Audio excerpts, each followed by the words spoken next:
Chapter 452. Why don't we go somewhere else? Zhu Lingling suggested when she saw that Hua Min's expression wasn't too good. Hua Min nodded. To be honest, he felt really bad when he saw Lady Qin. He really didn't like her. Maybe it was because the conflict and resentment between them were so deep that they couldn't be easily resolved. Just as they were about to leave, Lady Qin suddenly turned around and saw Hua Min. She immediately walked over and stopped her. Why are you hiding when you see me? Are you scared of me? You uneducated thing. It's so depressing to see you here. You must be joking. Sometimes I don't hide because I'm scared. I just hate it. It's like when I'm walking and I see asshole. Am I supposed to step on it? Of course I hide because it's disgusting. Hua Min smiled calmly. Are you saying that I'm disgusting? Lady Qin raised her voice and attracted the attention of a few other rich ladies. I didn't say anything. You're the one who took it for granted. Lady Qin, who is she? A few rich ladies came over to watch the show. They looked at Hua Min as if she were an animal. It made her very uncomfortable. She's just a piece of trash that my son played with 7 years ago. Lady Qin didn't give Hua Min any face. She never cared about what she said in public, probably because she hated Hua Min to the core. Annie Qin, you're going a bit overboard. Zhu Lingling couldn't stand it anymore, and spoke up for Hua Min. Don't try to get close to me. Who's your Annie? Do I know you?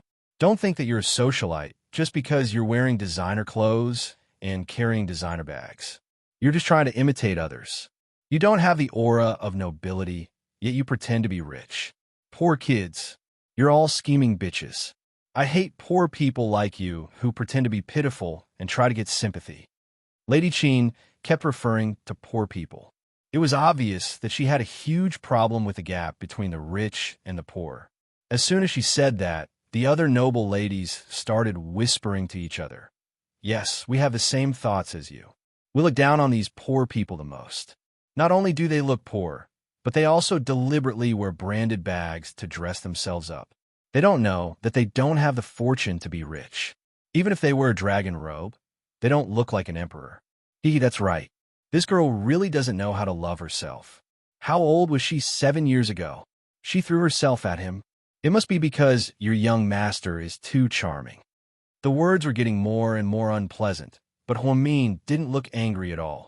She just smiled. What are you laughing at? Some people are ugly by nature, but they can't see it. They always think that others are ugly. Their hearts are not beautiful, so they feel that the whole world owes them. They don't know that it's their own problem. How sad. Hua Min didn't curse on the streets like they did because he felt that it would be too demeaning. Therefore, when Lady Qin heard the deeper meaning behind his words, she immediately became angry. Don't think that I can't tell just because you're scolding me in a roundabout way. Let me tell you, as long as I'm alive, you can forget about entering my house. Oh, really? Then I'll have to enter your house. Let's see where your front door opens. If you dare, I'll definitely kick you out. Sure, then I'll kick your son out as well. It's best if he doesn't come home. You? I'm sorry, I don't have time to talk to you. I'll see you next week. I'll visit you and your husband next week. Remember to prepare dinner and wait for us. After speaking, Hua Min smiled sweetly and waved at Lady Qin. Lady Qin was so angry that she rolled her eyes. Luckily, her heart was strong. Otherwise, she would have collapsed to the ground. Compared to scolding someone, sometimes smiling and infuriating them was the scariest thing. After they walked out of the mall, Zhu Lingling gave Hua Min a thumbs up. Good, very good. Ha ha. You didn't see how Qin Shu's mother looked. Her face was green. I was already very polite to her. I haven't even properly dealt with her for what she did to my mother. Hua Min said coldly. So, are you planning on fighting a war of attrition with his mother? Zhu Lingling was worried about the relationship between Hua Min and Hua Min. Hua Min nodded. Then have you thought about how Qin Shu would react if he found out that you did something to his mother? If this continues, won't it affect your relationship? No matter how bad his mother is, she's still his biological mother, Zhu Lingling asked worriedly. Chapter 453. I used to think too much, so I was afraid of the wolf and missed out on a lot of things. After being separated from Qin Shu for 7 years, I was like a zombie, living like a machine every day. After he came back, I felt like I found my true self again. Jishin was right. Life is short. We can't always think too much and worry too much. Let's take it one step at a time. I know that being with Chin Chu right now is my greatest happiness.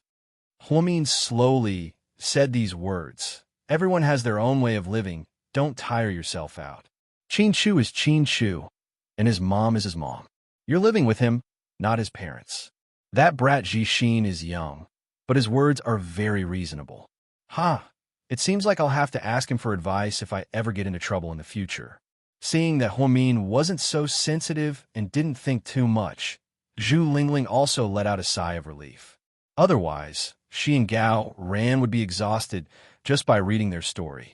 After shopping around with Zhu Lingling, they went home separately.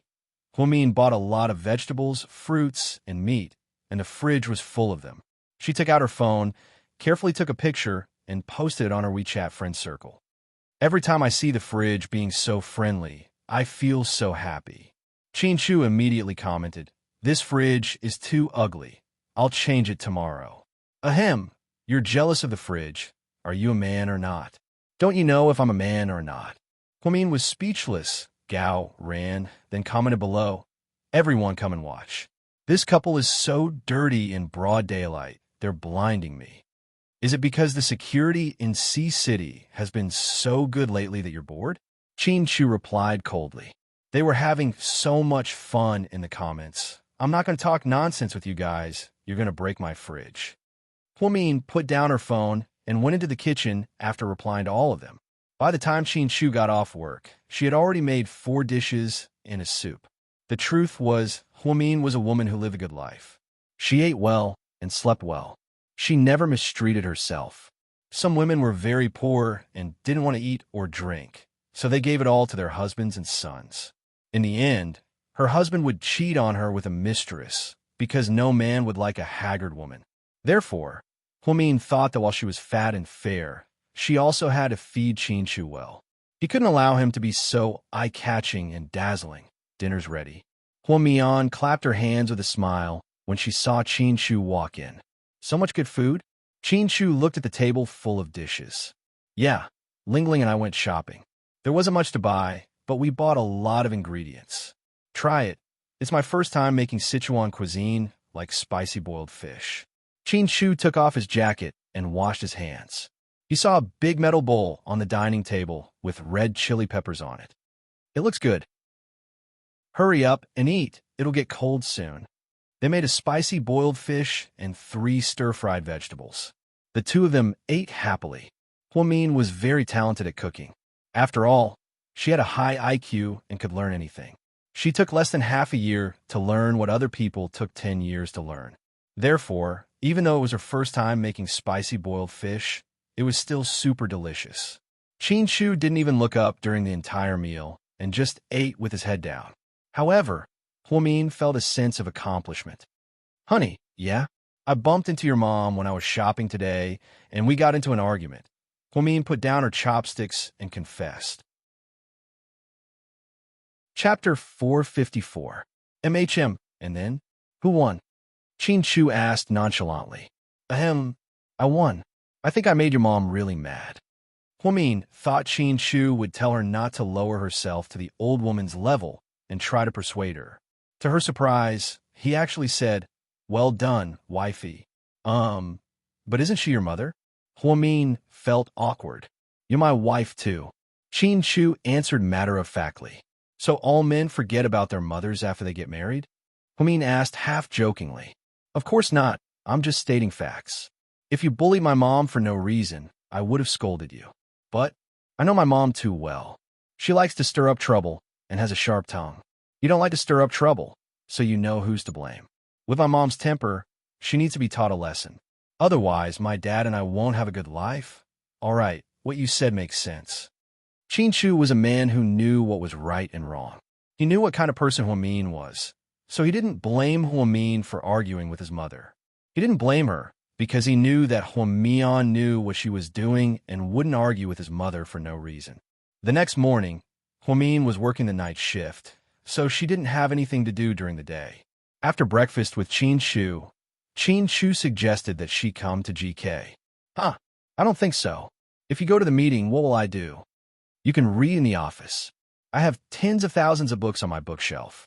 You can read as much as you want. Okay. In the end, Huamin was convinced. She got in Qin Shu's car and went to GK headquarters.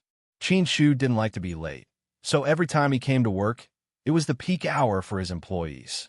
Most people already knew about the president's girlfriend, but there were still a few who hadn't seen Huamin in person. Huamin was only wearing a pair of black wide-legged pants and a white slim-fit suit with 8-quarter sleeves. He had the temperament of a senior executive. When she was with such an outstanding Qin Shu, her aura did not lose to his at all. She was very magnanimous. Every frown and every smile was extremely elegant. Huamin didn't expect to see Wang Tao, the man from the technical department, on the first floor. He was the man who had struck up a conversation with her at Seductive Fox. Wang Tao did not expect to see this woman here. At that time, he was so scared that he almost peed his pants. Because she was playing with the CEO's arm, it seemed that everything was real. She was indeed the CEO's woman. When Huamin glanced at Wang Tao, he immediately recognized him. However, she didn't stay for long. She pretended that she didn't remember and ignored it. Wang Tao was scared half to death. Fortunately, he didn't recognize him. Otherwise, if he complained to the president, he would definitely lose his job.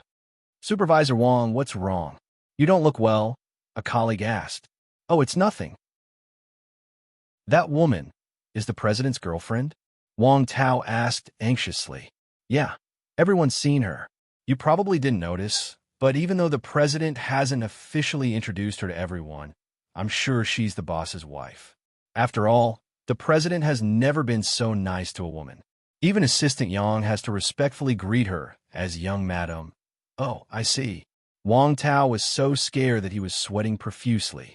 He didn't even dare to take the elevator.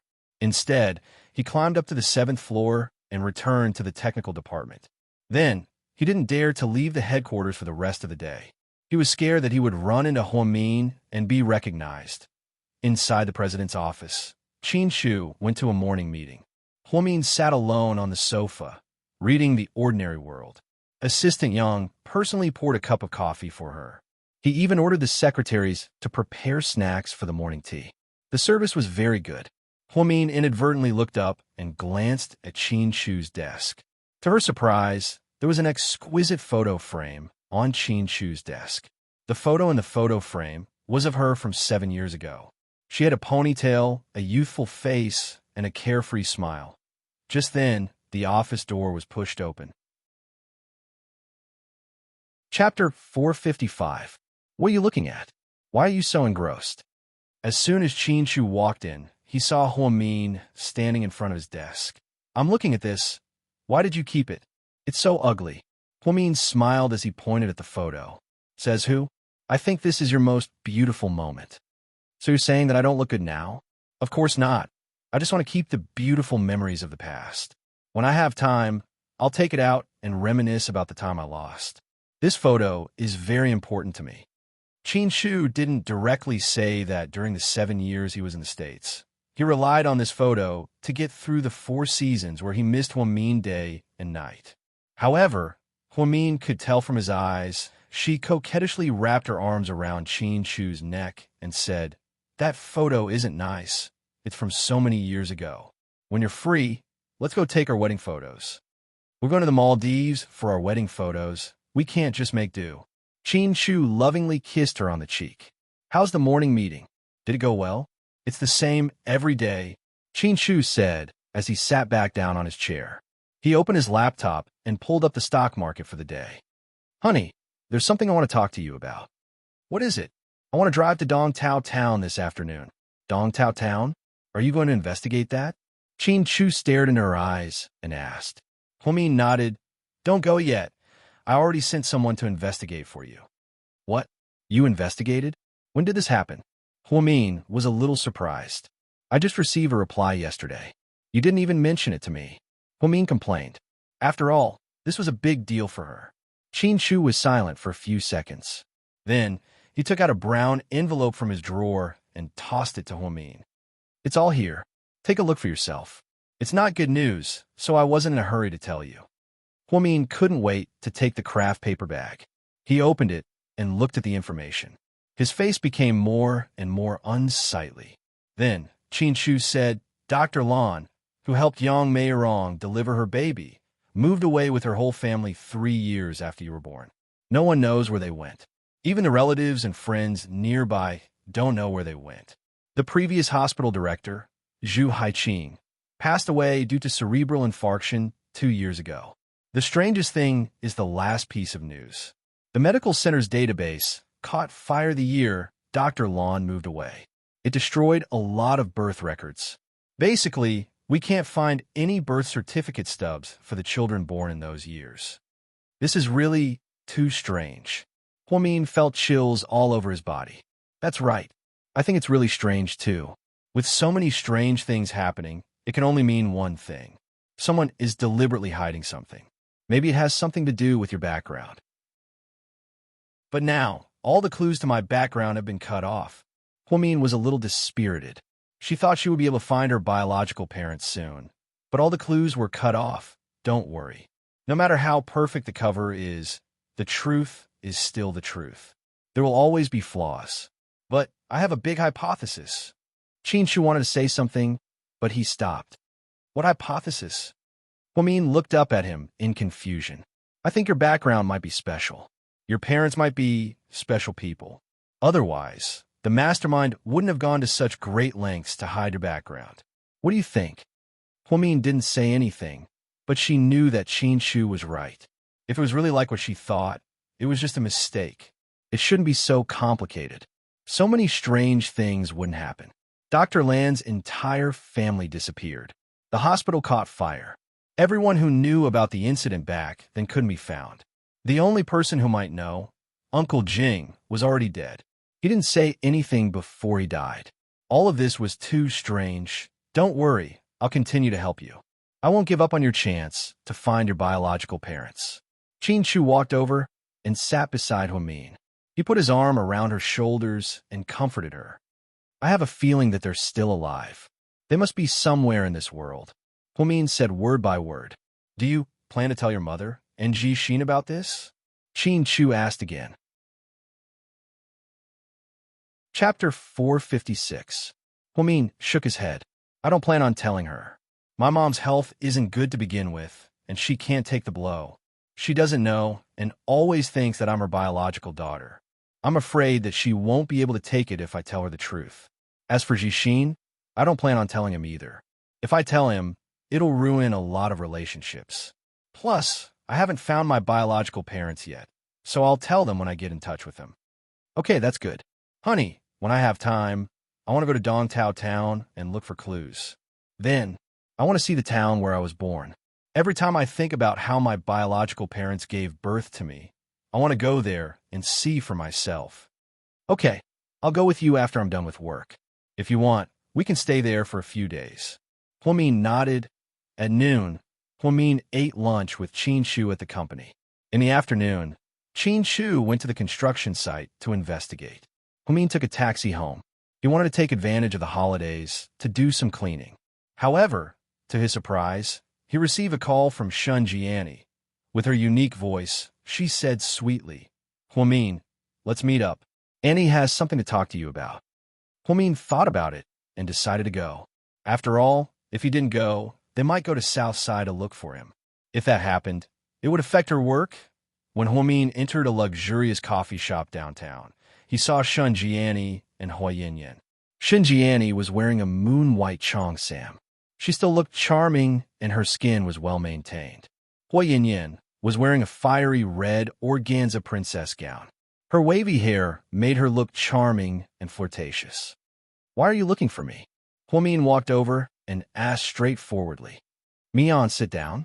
Waiter, give her a glass of orange juice. Shun Jiani made the decision. It's okay, I'll just drink water. Okay, waiter, give her a glass of water. Shun Jiani then looked at Huamin with a smile. You seem to be getting prettier and prettier. She actually praised Huamin for the first time. It seemed like the weasel was paying a New Year's visit to the chicken. He didn't have good intentions. Huamin looked at the mother and daughter and asked, if you have something to say, just say it. I don't like to beat around the bush. Hua Yinyan glared at Hua Min. You're lucky to have my mom looking for you. Stop nagging and listen to whatever we say. In fact, she didn't agree to look for Hua Min. However, the situation had become more and more tense recently. Xinjiani had no other choice. He planned to find a breakthrough through Hua Min. Mian, if I did something wrong in the past, please don't take it to heart. Yin is younger than you, so she's your little sister. Don't lower yourself to her level. Sometimes, she's just too straightforward. Forgive her, haha. Being straightforward and being mean are two different things. I don't think I need to forgive her. After all, we're not friends. I don't need you to forgive me. Who do you think you are? I'm giving you face, but you don't want it. Hui Yin was furious. Just as she was about to explode, Shun Jiani stopped her. Yin, sit down. What did I tell you before we came? Didn't I tell you to get along well with your sister? Shun Jiani pretended to scold Hui Yin. Yin angrily turned her head to the side. Then, Shun Jiani smiled at Hua Min and said, Hua Qian, the truth is, I'm looking for you because I have no other choice. I hope you can help. Hua Qian has been making too many moves recently, and C has been forced to go to the Philippines.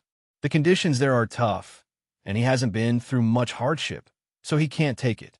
Your dad has the board of directors holding him back, so he doesn't dare to transfer him back. After all, there are a lot of interests involved.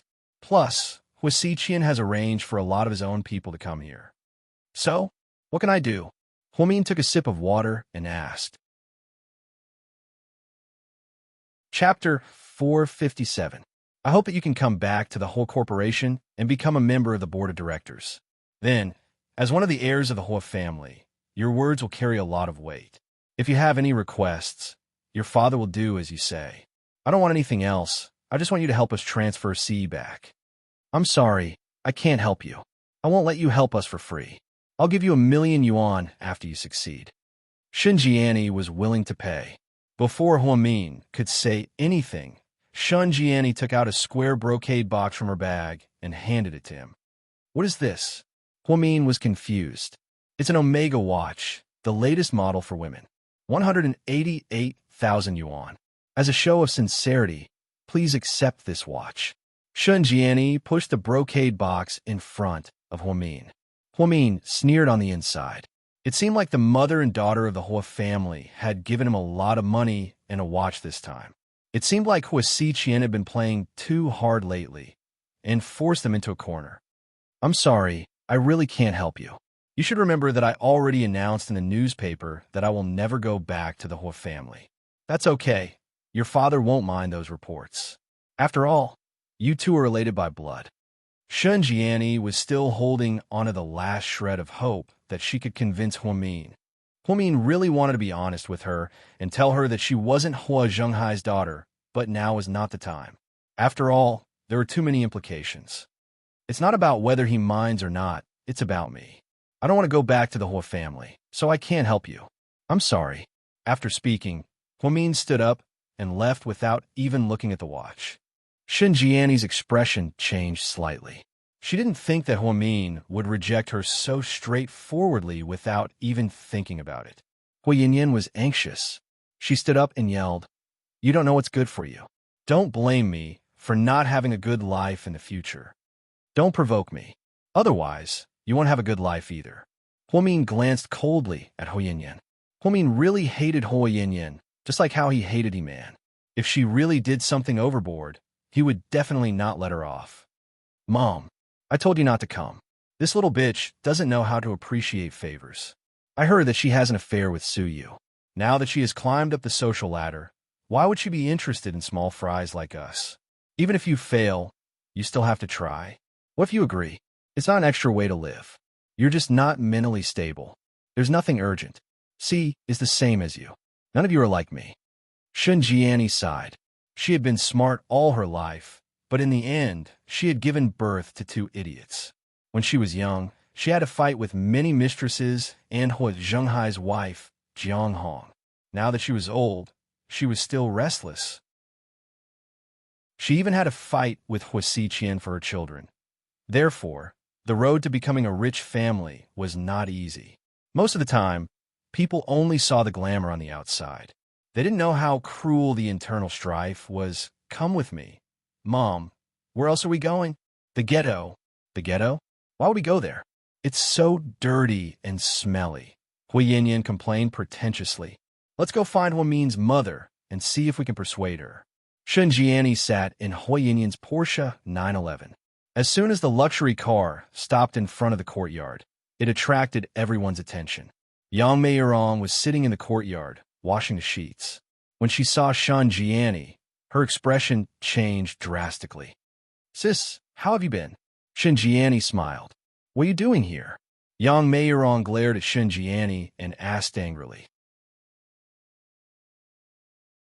Chapter 458. I'm here to see you.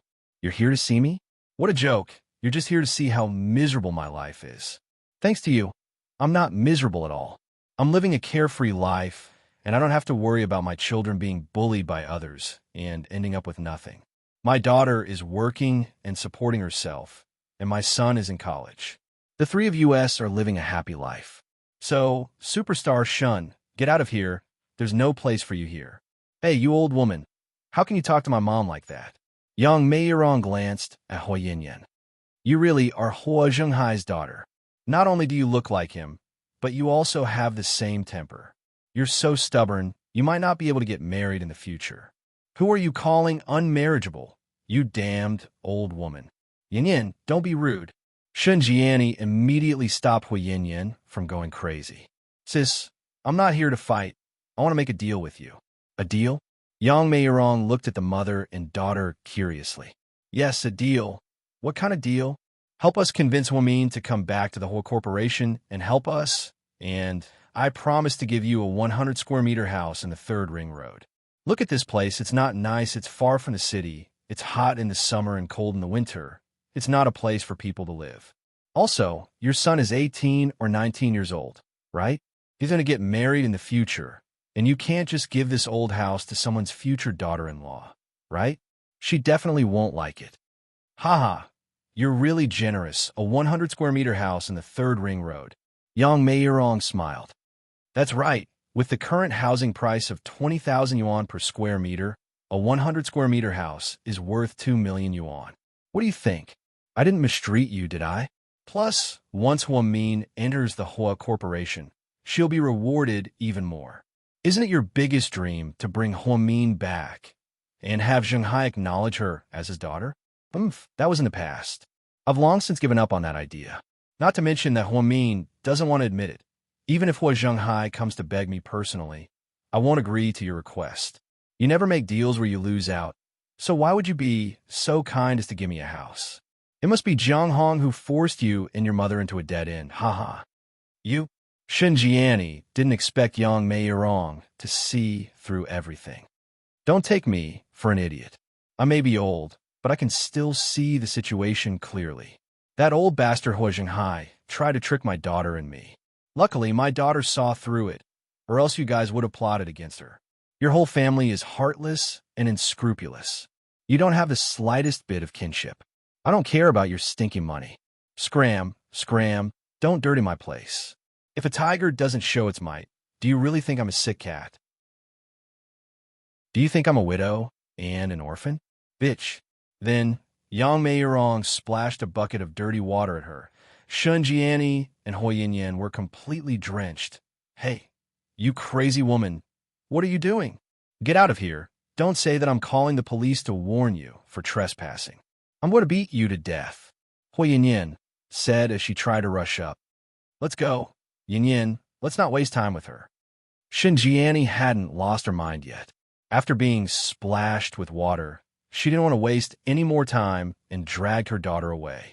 Shen Jiani thought she was smart, but both of her plans failed. She cried and called Hua Zhenghai.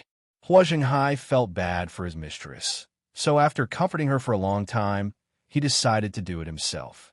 Imperial Star Entertainment Headquarters, President Su. The chairman of the Hua Corporation wants to see you? Hua Zhenghai. Su was lying on his office chair, listening to music. He was bored out of his mind, so he was quite surprised to hear that Hua Zhenghai was looking for him. He didn't remember having any business dealings with this person. Let him in. Su waved his hand, and took off his headphones. Chapter 459. Nice to meet you, nephew Su. Hu Zhenghai greeted politely as soon as he entered the room. So you didn't even get up from his chair. Instead, he continued to lie down in a carefree manner. It was obvious that he didn't care about Hu Zhenghai at all. Oh, President Hua, have a seat. After Hu Zhenghai sat down, Su Yu's secretary brought in 2 cups of tea. Hu Zhenghai took a sip and praised, "Wow, this is good tea. This must be Longjing tea after the Qingming festival rain. It's sweet and refreshing. It's hard to come by." "Oh, I don't know what this is either. Someone gave it to my dad.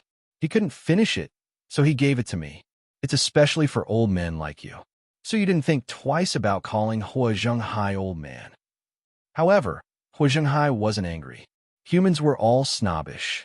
If Su Yu wasn't a member of the Su family, Hu Zhenghai probably would have gotten mad at him for calling him that. "Ha ha, you're such a straightforward person. I like it." Su Yu narrowed his eyes and said in a daze, "I remember that I don't have any business dealings with President Hua's company anymore, right? May I know why you're here? Since you asked, I won't hide it from you. I heard that you're interested in my daughter, Huamin. Is that true?" Hu Zhenghai put down his teacup and looked at Su Yu's face. "My daughter? Is Huamin related to you?" Su Yu asked, even though he already knew the answer. "You probably don't know. Haha, I'm too embarrassed to mention it. It's a romantic debt from more than 20 years ago. Huamin is my daughter who led a wandering life." "Led a wandering life? No way. Why did I hear that you don't recognize her as your daughter? I only know that Hu Yanyan is your only daughter." Hu Mian's mother didn't want to forgive me. Haha, I was young back then and hurt her. Now that I'm older, I value family ties more and more, so Hu Zhenghai continued to play the gentle card, trying to play the role of a good father to Huamin in front of Su Yu. Su Yu truly felt disgusted. No wonder Huamin had announced in the newspaper that he was cutting ties with the old man. If it had been him, he would have slapped the old man away. I see. So, you came here to ask me this? Yes, after all, rumors are just rumors. I don't dare to believe them completely, so I came to ask you. It's true. I like Huamin, but she doesn't like me and refuses to talk to me. Really? Hu Zhenghai seemed to be pleasantly surprised. Yeah, I've tried everything, but she still won't look at me. There's nothing I can do. I should give up first. So you said deliberately. I think I can help you, nephew. You can help me? How? So you finally stood up lazily from his chair and looked at Hu Zhenghai. I can help you convince Huamian. Although she's a bit stubborn, she's very soft-hearted. If I take her back to the Hua family and give her a proper status, I believe that if she gets engaged to you in the future, your Su family will be proud. Engaged? You're thinking too far ahead. Su Yu sneered. It's not impossible. Once our 2 families get married, our businesses will advance by leaps and bounds. I think your father would like to see our 2 families join forces. This my family doesn't really mind. My grandfather said that in the future, as long as my wife is a girl with a clean background, it's fine. Yes, old Master Su is right. But, President Hua, I don't think you can help me. Nephew, why do you say that? Hu Zhenghai looked at Su Yu, as if he had something else to say. Because Huamin is already married, what? Hu Zhenghai was dumbfounded. You look like you don't know? Su Yu looked at Hu Zhenghai's dumbfounded face with amusement and felt very happy. Who's she married to? Hu Zhenghai felt that the news was too fast for him to digest. Chapter 460. TSK. Aren't you Mian's biological father? How could you not know about such a big thing? I really don't know. My dear nephew, is there a mistake? A mistake? No. Su Yu's information has never been wrong.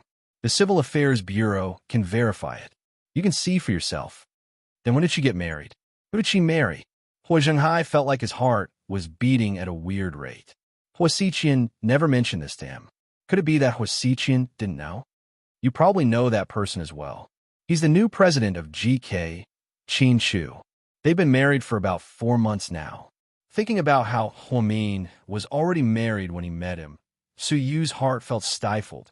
He felt like he came too late. Qin Shu? GK. This time, Hu Zhenghai was even more nervous. After chatting with Suyu for a while, he found an excuse to leave. Then, he went straight to the Hua Corporation. At the headquarters of the Hua Corporation, Hua Xiqian was signing documents. Then, he saw Hua Zhenghai walk in angrily. "Dad, why are you here?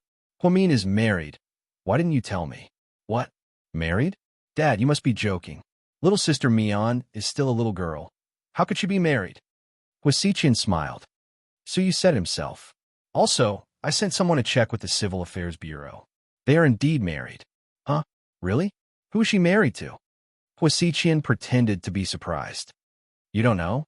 Dad, how would I know? You know that little sister Mian doesn't like me. She won't even say a word to me, let alone something as big as this. That damn girl sure is tight-lipped." Hua Zhenghai believed Hua Xiqian when he heard that he didn't know. "Who's her husband? Why haven't I heard anything about it? I'll tell you about it slowly." Hua Zhenghai didn't directly tell Hua Xiqian about Qin Chu's relationship. He was afraid that once Hua Xiqian found out that Hua Min had such a powerful backing, he would use it to his advantage. He wanted to win Hua Min over to Shun Jianyi's side. As Hua Xiqian watched Hua Zhenghai leave the office, his eyes gradually turned cold. "Old fox, you're still playing tricks on me even now." "Huh." Southside Sanatorium Hua Min took the boy from room 7 for a walk in the back garden. The boy's condition had stabilized a lot. However, as the number of orthopedics patients increased, he had to transfer back to the psychiatry department.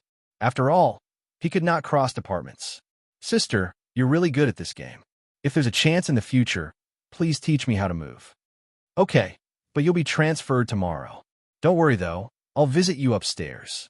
You have to cooperate with the treatment and try to get out of here as soon as possible. I don't want to go to school, sister. I want to live here forever." The boy's eyes dimmed. "Silly child, what nonsense are you talking about? This is a sanatorium, not a home. But this place is better than my home.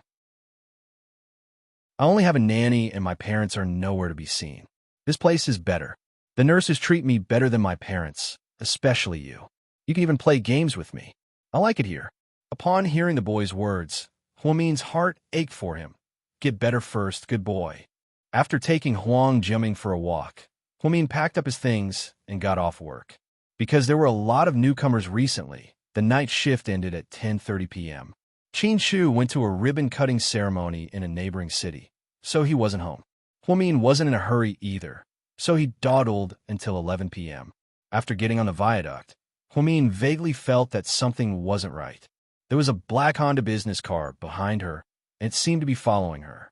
She wasn't very sure, so she purposely turned off the viaduct and walked in another direction. As expected, the Honda business car followed her. It was too strange. The distance was neither close nor far, so she couldn't see how many people were in the car. However, Hua Min was sure that she was being followed. She sped up, put on her earphones, and dialed Gao Ran's number. "Hello, Gao Ran. I'm on the viaduct in the south of the city. Coordinates 54, 271, 3. I'm being followed by a black Honda business car. Send someone to check it out immediately." After hanging up, Hua Min stepped on the gas pedal and got onto the ring highway again. "Chase after her. Don't let that woman get away." In the car behind her, a big man with a dark face ordered angrily. Chapter 461. The cars behind them were getting closer and closer. Hua Min stepped on the gas pedal and continued to speed up. She only wanted to stall for time on the ring highway and waste time with them. Once Gao Ran's men arrived, everything would be safe. Municipal Criminal Police Unit, quick, check the coordinates for me. Gao Ran was very anxious when he received Hua Min's call. Qin Chu was not at home. If something happened to Hua Min, how was he going to explain it to his buddy? Moreover, Hua Min had personally called for help. "Captain Gao, I've found it. It's the South Ring Highway. First team, follow me. We'll go and rescue her immediately. Second team, you guys flank them from the other side to cut off the escape route of those criminals. Third team, you stay here and wait for orders. If the situation becomes critical, immediately provide support." "Yes, Captain Gao. Let's go." Then, Gao Ran led the first team and quickly drove toward the South Ring Highway. The police cars cleared the way, and it was very smooth. "Big brother, Why do I feel like this woman is playing with us? Look, she doesn't even want to go anywhere. She's been leading us in circles on the highway for almost 3 rounds. Oh no, she's obviously playing with us. She's also stalling for time. She probably found out that we've called the police. Quick, we had to find a way to force her off the highway and onto a remote road. Otherwise, we won't have a chance to do anything. Big brother, I know. There's a small fork in the road 7 kilometers ahead. It's a small road that the villagers walked on. Even the GPS doesn't show the location. It should be safe there. Great, that's it. Drive faster and force her into the small road. Huomin originally thought that as long as they safely made a few rounds on the highway, everything would be fine when Gao Ran arrived. However, she thought too simply of the situation and made these kidnappers look too stupid. Just as the car drove for about 7 kilometers, a large blue truck suddenly appeared in front of them and blocked Huomin's path. The truck seemed to have broken down and was under repair. Seeing that Huomin was about to hit her, she could either choose to stop or be caught by the people behind her. Otherwise, he could choose to reverse and drive back, which was also very risky. It was very likely that he would collide with the car behind him or get caught. Just as Huomin was in a dilemma, she suddenly found a fork in the dirt road.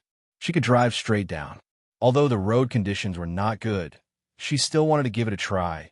Just as he was about to hit the truck, Huomin made a left turn and plunged into the dirt road beside him.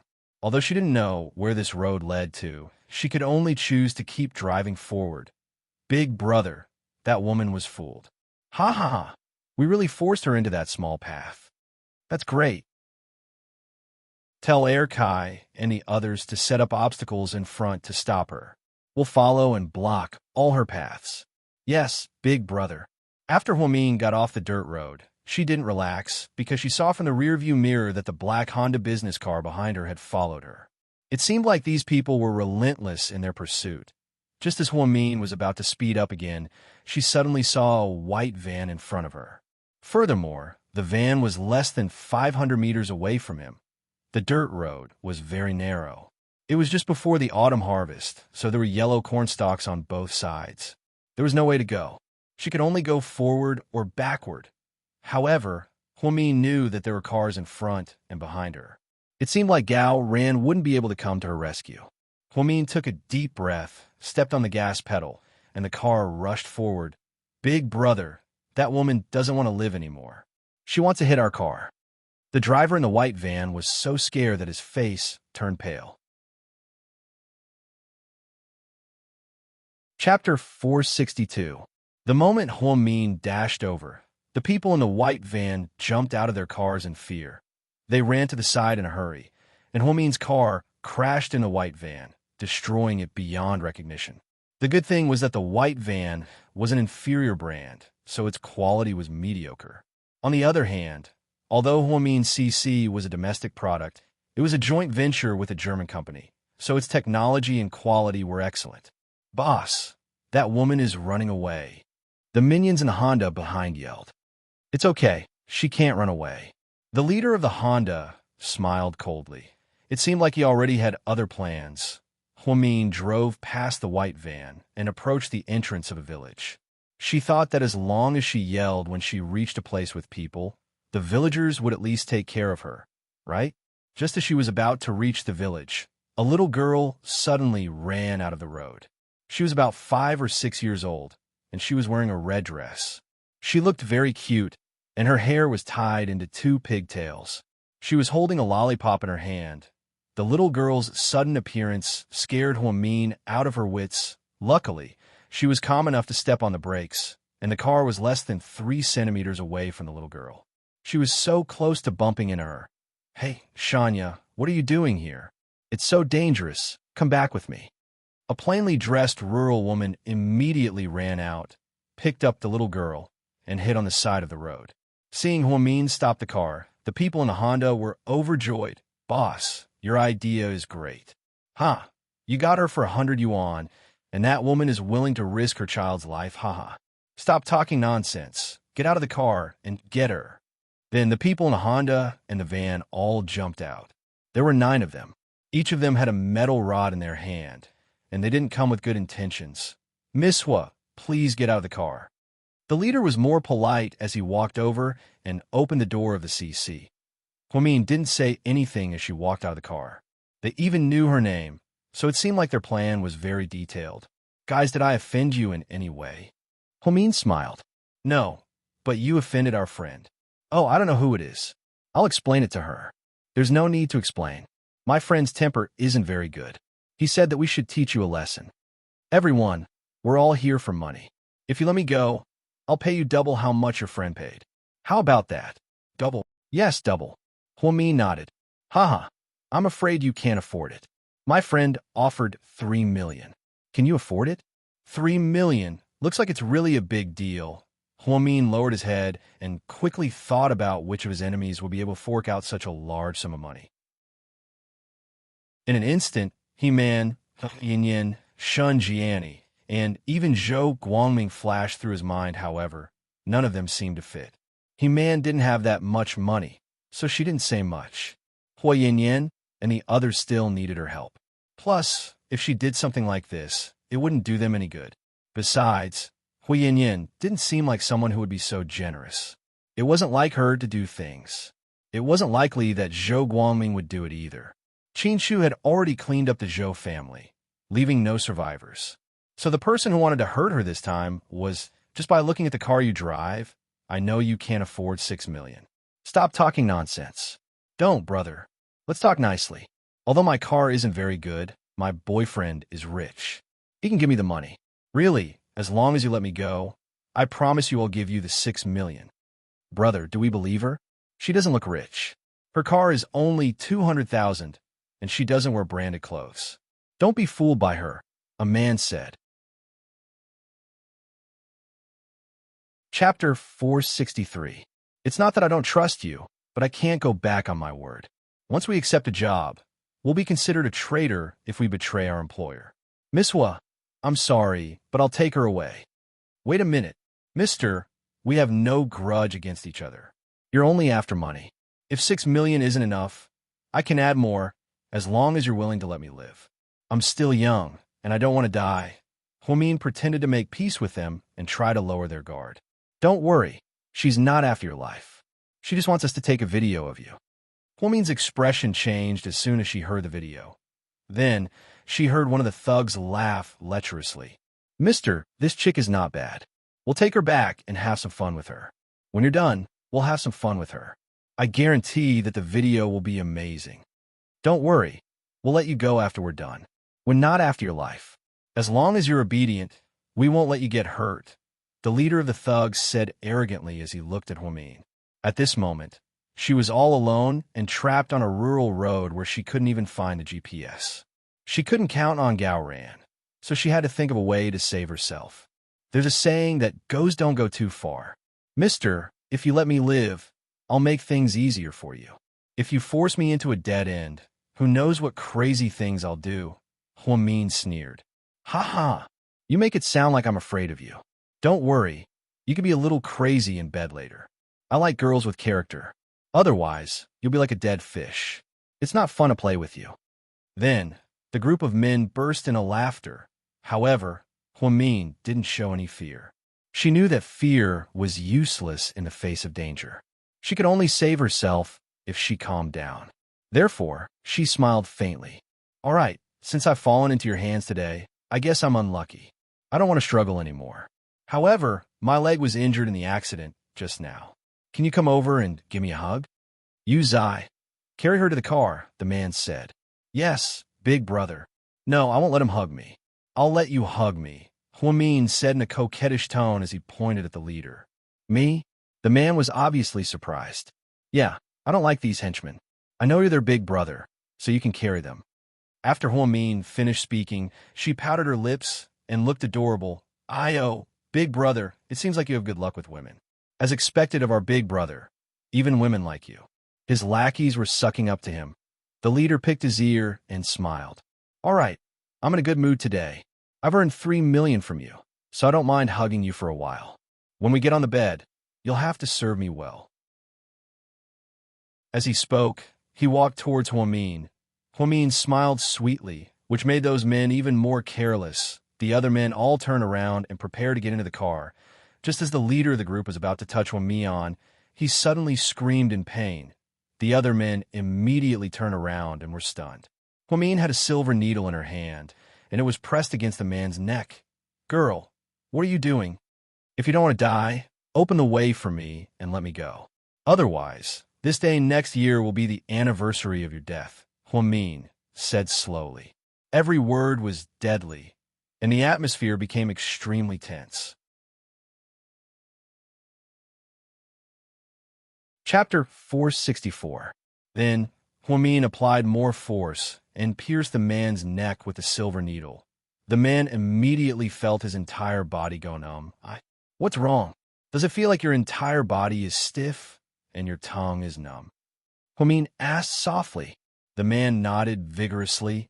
"Oh, I forgot to tell you that I work in a hospital and come into contact with a lot of drugs every day.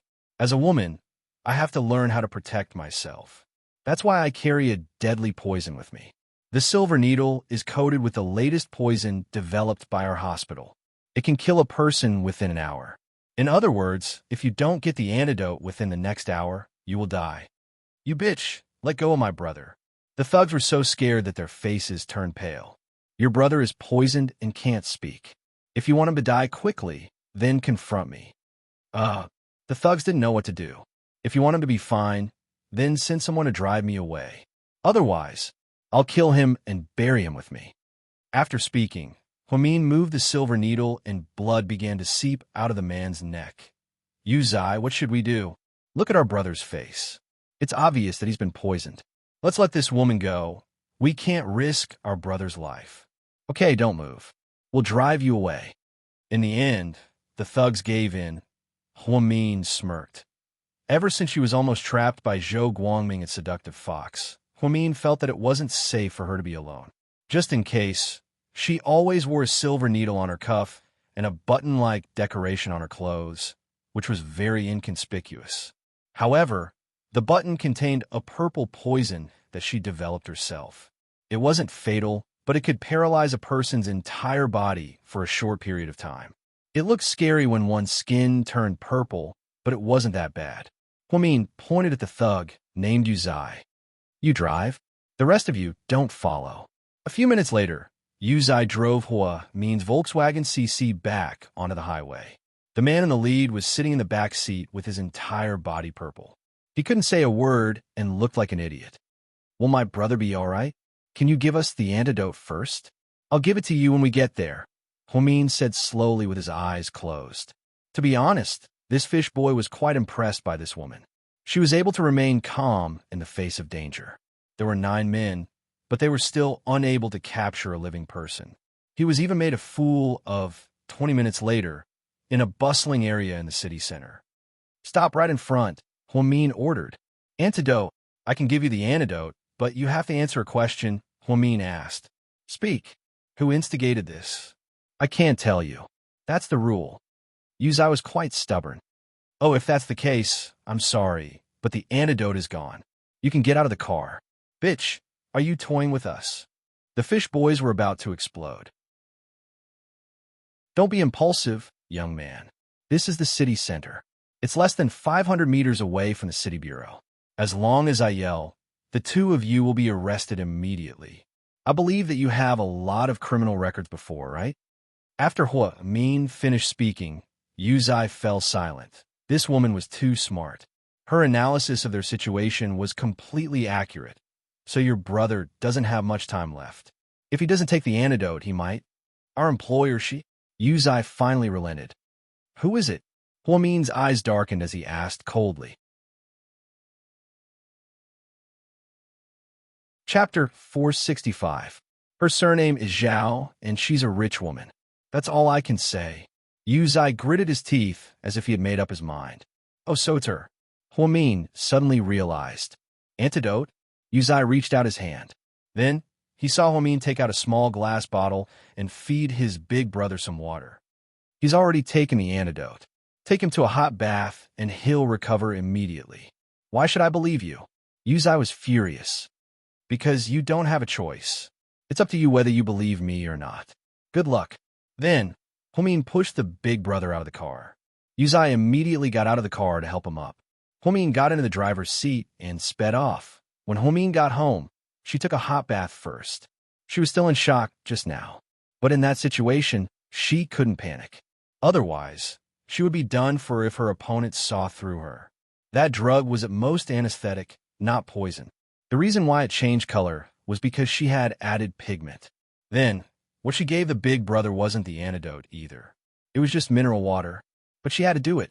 It was to make them believe that his big brother was really poisoned. After taking a bath, Huamin took out a pen and paper and began to draw a portrait. 20 minutes later, she finished drawing the big brother's portrait. She took out her phone and realized that it had run out of battery and turned off automatically. She charged her phone and turned it on. Then, she received a call from Gao Ran. Huamin, are you okay? I'm fine. Where are you now? At home. We searched according to your coordinates, but we didn't find any clues. What's going on? Who wants to harm you? Gao Ran was relieved to hear that Huamin was fine. Otherwise, he would have been worried. Gao Ran, I drew his portrait, and I'll send it to you on WeChat later. This guy is the leader, and his henchman is called Yu Zai. I won't draw him because of time. They arranged for 2 cars to attack me. One was a black Honda with a license plate of CX1470, and the other was a white van with a license plate of ER5464. Go and check it out. It's best if you arrest them directly. They should be a group that specializes in kidnapping, and they should have a criminal record. Okay, I'll check right away. By the way, don't tell Qinshu about this. Why? Gao Ran was puzzled. Such a big thing happened, and he didn't tell Qinshu. Did he think he was ass? I don't want him to worry. Anyway, I'm fine, so don't tell him. Okay, but I want to know how powerful you are. You can still remember their license plate and draw their portrait. You're amazing. No wonder you have a high IQ. Cut the crap. Go and arrest them. Huamin smiled and hung up. Gao Ran's efficiency was not to be underestimated. He caught the criminal gang that night. Just as Huamin said, they had a criminal record. They were involved in many kidnapping and rape cases within a year. In one fell swoop, they destroyed their lair, a garbage recycling station in the western suburbs, and arrested 9 suspects in the same case. Of course, this was all thanks to Huamin's portrait. It was so lifelike that it looked like a real person. Gao Ran sent Huamin a WeChat message and joked, "Don't work in the hospital. Come to our city bureau and draw portraits of criminal suspects." Huamin asked arrogantly, "Can your city bureau give me a monthly salary of more than 20,000 yuan?" Gao Ran was speechless. The monthly salary of a civil servant was pitifully low. Other than a stable job, there were no other benefits. When Gao Ran finished the case that night, it was already past 1 o'clock in the morning. He excitedly called Zhu Lingling. "What's wrong with you? Why aren't you sleeping? Huamin was almost kidnapped today. Do you know that?" "What? Kidnapping?" Zhu Lingling immediately jumped out of her bed. She was completely energized. Chapter 466. Then, Gao Ran told Zhu Lingling everything that had happened. She was so scared that her heart was pounding. Luckily, Huamin was fine in the end. "Oh my God, can you just tell me the result next time? You scare me to death." Zhu Lingling let out a sigh of relief as she picked up a glass of water and gulped it down. How could Huamin be so smart? He was able to fight 9 people by himself, and they were all weak girls. That's why I say he has a high IQ. He even made his own poison. I'm speechless. It's not poison. I asked someone to identify it. It's super anesthetic. Huamin mixed it with pigment. Haha, she's almost a spirit. No wonder Qinshu liked her so much. What? You like her too? Zhu Lingling joked on purpose. Come on, I'm not good enough for a woman like her. Qinshu is better than her. I think so too. How lucky must you be to be able to become the captain of the criminal police force with your pig brain? Hey, what are you talking about? I always talk like this. You have to get used to it. Zhu Lingling said meaningfully. Are you flying tomorrow? No, I'm on vacation. Oh, I heard that. World of Warcraft is in theaters. Do you want to watch it?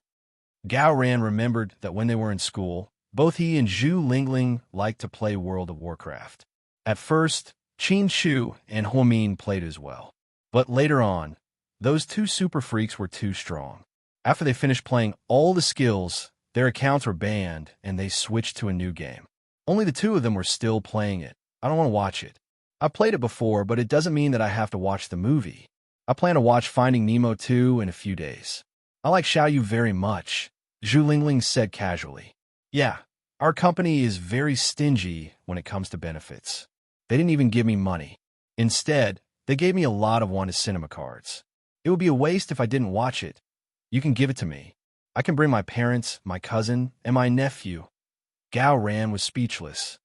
There are only 2 movie cards left. Gao Ran was angry and said deliberately.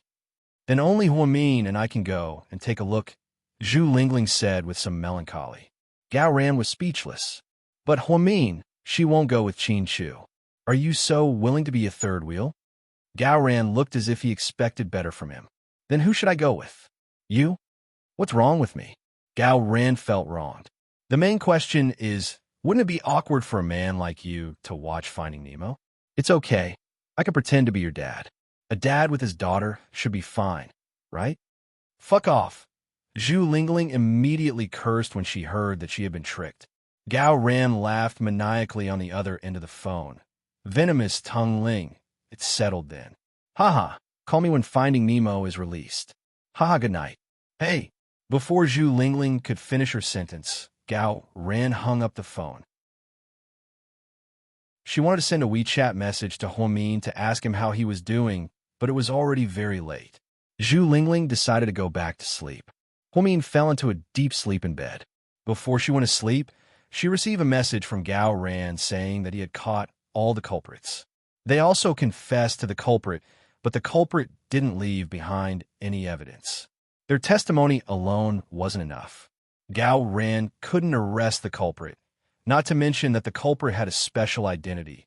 Huamin only calmly said that he would take care of it.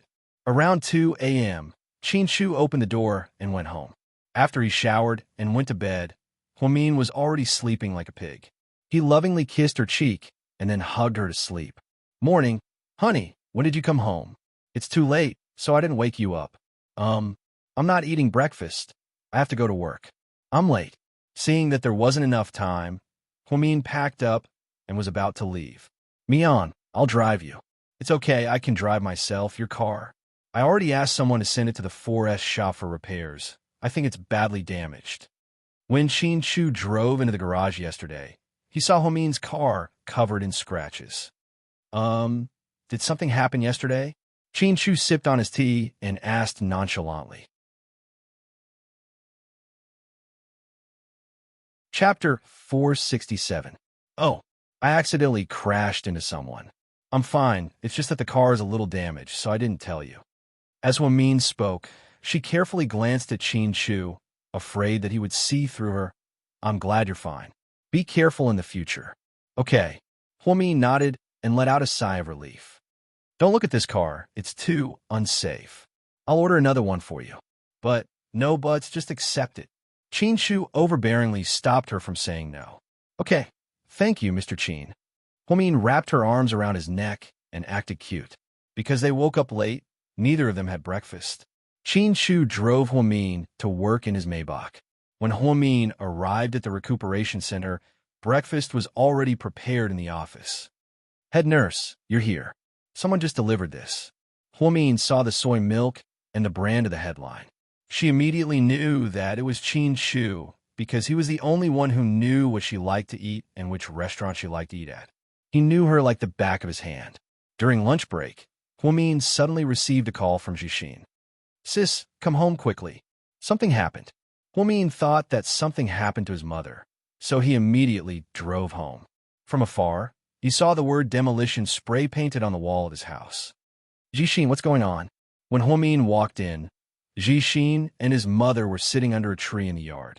Yang Meirong was crying nonstop, and Jixin was comforting her. Sis, our house is going to be demolished. Demolition. Huamin was stunned. Our house is only about 100 square meters, including the yard, so they can only give us 200,000 yuan. However, with the current housing prices in our city, 200,000 yuan is probably not even enough for the down payment to buy a house elsewhere. Mom doesn't want to move, and she and Annie Wu insist on staying. In the end, a group of hooligans just came and forcefully sprayed paint in front of our house. They even said that if we don't move out, they will directly use a forklift to demolish the house. When that time comes, whether we live or die will be up to fate. Ridiculous. Who gave them the right to do that? Huamin was filled with grief and indignation. She really didn't expect that the things she often saw on the news would happen to her one day. Mom, don't be afraid. I won't let them do anything. Those people are hooligans. We can't afford to offend them. I'm old, so I'm fine, but you and your brother. I have to consider your safety. How about I tell Annie Wu and the others to move out for 1,500 yuan? Mom, no, this isn't about money, it's about human rights. We can't take this lying down. Don't worry, leave it to me. After speaking, Huamin stood up. She wanted to call Qin Shu and ask him, but Jixin walked over and whispered, Sis, do you know which company is trying to demolish us? Don't tell me it's GK. Huamin asked in fear. How is that possible? What are you thinking? Why would Brother Qin Shu do that? Jixin smiled. Then which company is it? Huamin looked at Jixin in confusion. It's the Hua Corporation, Jixin whispered. The Hua Corporation? Huamin was surprised as well. Sis, keep your voice down. Don't let Mom hear you. If she finds out, she'll go after the Hua family again. A few days ago, Hui Yin and her mother came, but Mom kicked them out. Do you think it's revenge? So? And it doesn't have that much power. After speaking, Huamin turned around and left. Sis, where are you going? I'm going to deal with him. After speaking, Huamin got in her car and sped to the Hua Corporation's headquarters. Hua Xiqian, come out, you bastard.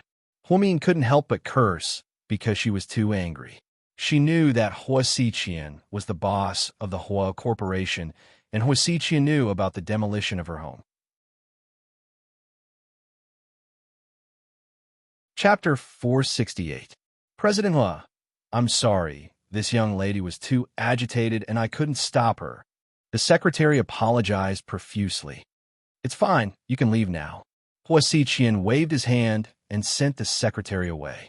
Hua Xiqian, little sister Mian, what brings you here? Come and sit down. Don't talk nonsense with me. Were you the one who forced the demolition? Little sister Mian, calm down. Come, I'll tell you everything. Sit down first, okay? Hua Xiqian was unusually patient with Huamin. Huamin looked at him coldly and sat down unwillingly. Do you want coffee or tea? I'm not here to drink. Not everyone can come and drink here. Hua Xiqian smiled. Don't beat around the bush with me. Are you purposely picking on my family? Hua Xiqian didn't say anything. He turned around and made Huamin a cup of coffee. He stirred the coffee with a small spoon. Girls should add sugar and milk to their coffee. It tastes better. Come, have a taste of my coffee. Then, Hua Xiqian handed the coffee over to Huamin. Hua, don't talk. Let me take a look.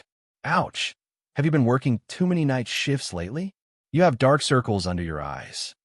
Huamin subconsciously touched her eye bags. You're only 24 years old.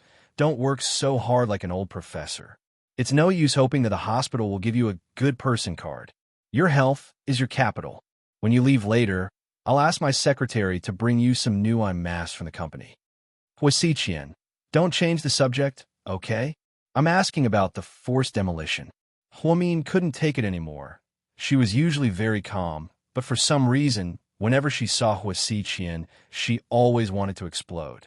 He had inexplicably become a barrel of gunpowder. Ah, that matter, I know, but this matter was not decided by me. Don't lie to me. You're the boss of the whole corporation now. You have the final say. If it's not you, who else has the right to control it? And Dad and Sister Mian, Hua Zhenghai. Huamin frowned slightly. To be honest, this was indeed Dad's decision. I don't know why he did this, but I guess he might be trying to protect his two children. So he wants to force you to compromise on the demolition, then find them and cooperate with them. He is actually so vicious. He's always been like this. Hua Xiqian smiled.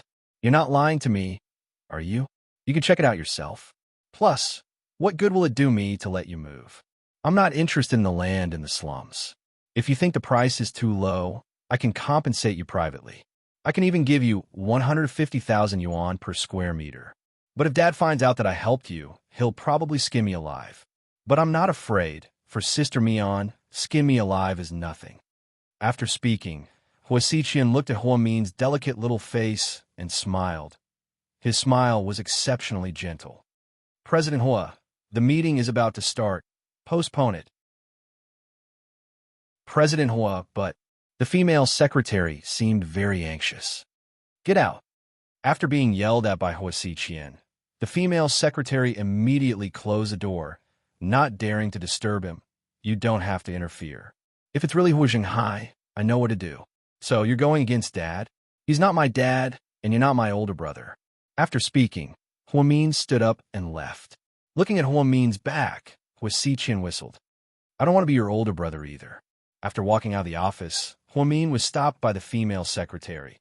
Miss Hua, President Hua asked me to give you this unmask. Hua Min thought, was there anyone in the world more perverted than Hua Xiqian? The answer was, of course not. On the way back to the hospital, Hua Min's emotions were very complicated. Suddenly, she saw a sign on the side of a hotel. It was a press conference for a certain celebrity. Hua Min screeched the car to a stop and strode in, cleverly bypassing the staff and security. In the VIP lounge, Zhao Qingya was touching up her makeup. Hua Min pushed open the door and walked in. He walked up to Zhao Qingya, grabbed her, and slapped her across the face. Zhao Qingya was stunned and fell onto the sofa. Chapter 469. Where did this crazy woman come from? Are all the security guards dead? The agent was also dumbfounded. Hua Min looked at Zhao Qingya and chuckled. Ms. Zhao, you sure have guts. How dare you scheme against me? I don't know what you're talking about. Zhao Qingya looked at Hua Min guiltily. Ever since she contacted the people, they were full of confidence and promised to get the job done after they received a deposit of 500,000 yuan. Indeed, she used the same method to teach a starlet who wanted to compete for Hua Mian's favorite lesson. Not long after, something happened to that woman, and she couldn't stay in the company anymore. She left Sea City and disappeared without a trace. Originally, she wanted to use the same method to deal with Mian, a newcomer who had been popular for a while. However, before she could do anything, she realized that Suyu had already ignored Mian, which saved her money. Hua Min's photo became Suyu's screensaver. This made her feel very serious. She tried to warn Hua Min but failed, so she used the same method again. However, she didn't think that something would happen this time. After those people left, they didn't contact her again. She didn't dare to call them directly. Instead, she went through a middleman. The middleman said that they didn't have any news yet and didn't know if they succeeded. At the time, she wondered if they took the money and ran away. Later, she thought that was impossible. The deposit was only 500,000 yuan. Those people wouldn't ignore the big one and go for the small one. Therefore, she continued to wait. To her surprise, the person she waited for was Hua Min. Zhao Qingya, you know what you're talking about. They already confessed. Otherwise, why would I come to you? Hua Min glanced at Zhao Qingya coldly. Zhao Qingya's expression changed slightly. Then, she smiled slyly. What are you talking about? I don't understand. Don't set a trap for me. I won't fall for it. Originally, I wanted to teach you a lesson, but now I have changed my mind because I have a better idea than this. Zhao Qingya felt her hair stand on end as she looked at Hua Min's meaningful smile. Then, she heard Hua Min continue. I've always been a person who doesn't offend people unless they offend me. But since you've attacked me, I definitely won't let you off. So what if you can't tolerate me? Don't forget that I'm a celebrity under Imperial Star. President Su won't let anything happen to me. If that so, then I want to see it even more. I think this might be the last time we meet. What do you mean? Zhao Qingya panicked. Could it be that she had evidence and wanted to call the police? However, she was not afraid of calling the police. As long as Suyu appeared, she would be fine. However, Zhao Qingya didn't expect that Suyu would still protect her if he knew that she had hurt Hua Min. This woman had been blinded by the conspiracy. She only wanted to get rid of Hua Min, but she had forgotten that she was standing on the edge of a cliff. Not wanting to waste any more time with Zhao Qingya, Hua Min stood up and walked out. Just as he was about to open the door, he saw Suyu walk in. Since the movie release was important, Suyu, as the president, would be there for an interview. Huamin, why are you here?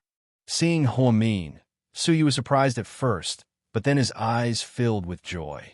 Why am I here? Haha, you should ask your female artists. Then, Huamin pushed Suyu away and left. Huamin, he wanted to ask, but she didn't give him a chance. Suyu walked up to Zhao Qingya and frowned slightly. What happened? I don't know what happened. She ran in like a crazy person and slapped me. Look, Zhao Qingya turned her face away and cried pitifully. Her agent also added fuel to the fire. Yeah, President Su. Who is that woman? The movie release is about to begin. How can she go on stage with Qingyao like this? Why did she hit you? Suyu stared into her eyes and asked word for word. Zhao Qingyao felt that Suyu was angry, but she didn't know where it came from. Chapter 470. President Su, I think it's because I gave her a handbag when I visited you at the hospital last time. Maybe she thought I insulted her, so she doesn't like me anymore. As far as I know, Huamin doesn't get angry easily. With her personality, the fact that she slapped you is enough to prove that you did something unforgivable. Zhao Qingya stared at Suyu. Dumbfounded, she didn't think that Suyu would know Huamin so well. Huamin didn't say anything, but he already guessed what happened. It was terrifying. President Su, it's not like that. That woman isn't that simple. Really, she's very capable. She is. So you had to admit that. So, I don't know what I did to anger her, and she came here to cause trouble. Really, when she ran in, she scared me. I don't know what happened, but she slapped me in the face. I feel so wronged. President Su, you have to help me. That little nurse is too arrogant. Ever since I came to our company, I've never been so wronged. Then, Zhao Qingya sat down on the sofa and began to cry. Her tears were like raindrops on a pear blossom. Normal men would be heartbroken if they saw her like this. Zhao Qingya was right. Ever since she joined Imperial Star, she relied on Suyu's love and combined herself with a scheming bitch and a pretentious bitch. Other than Suyu, no one seemed to be able to suppress her. Therefore, she became bolder and bolder. Seeing her cry so sadly, Suyu bent down and squatted down in front of her. He took out a tissue from his suit and gently wiped her tears. Zhao Qingya was surprised and pleasantly surprised by his sudden love. President Su? Qingya, tell me, what did you do to Huamin? Suyu's voice was gentle, almost magical. I really didn't. Qingya, this is your last chance. Tell me the truth. I really didn't do anything. You have to believe me, President Su. Zhao Qingya felt that she had been with Suyu for a long time. No matter how bad Huamin was, he was still a newbie. He wouldn't doubt her words. She was just testing him. Therefore, she insisted that she did not do anything. She didn't notice the slight disappointment in Suyu's eyes when he heard this. All right, I got it. After speaking, Suyu stood up and walked out. President Su, get ready and touch up your makeup. There's a press conference later. With that, Suyu walked out of the door. The moment he stepped out of the door, Suyu's expression turned cold. Xiao and President Su, go and investigate this matter for me. You must tell me everything. I want to know everything. Yes, President Su. Xiao was a young man in his early 20s. He was thin, small, and average-looking. He was one of Suyu's assistants. He didn't talk much and didn't have any friends. Every time there were a lot of people around, he would quietly follow Suyu around like a loyal bodyguard. Because of this incident, Suyu was no longer in the mood to attend press conferences. At the press conference, Zhao Qingya walked onto the stage with a thick layer of makeup on her face. She answered all the questions from the media with ease and disguised herself well. In front of everyone, she was still the popular idol in front of the camera. An hour later, President Su, I found it, Suyu's personal assistant reported in a low voice. Speak.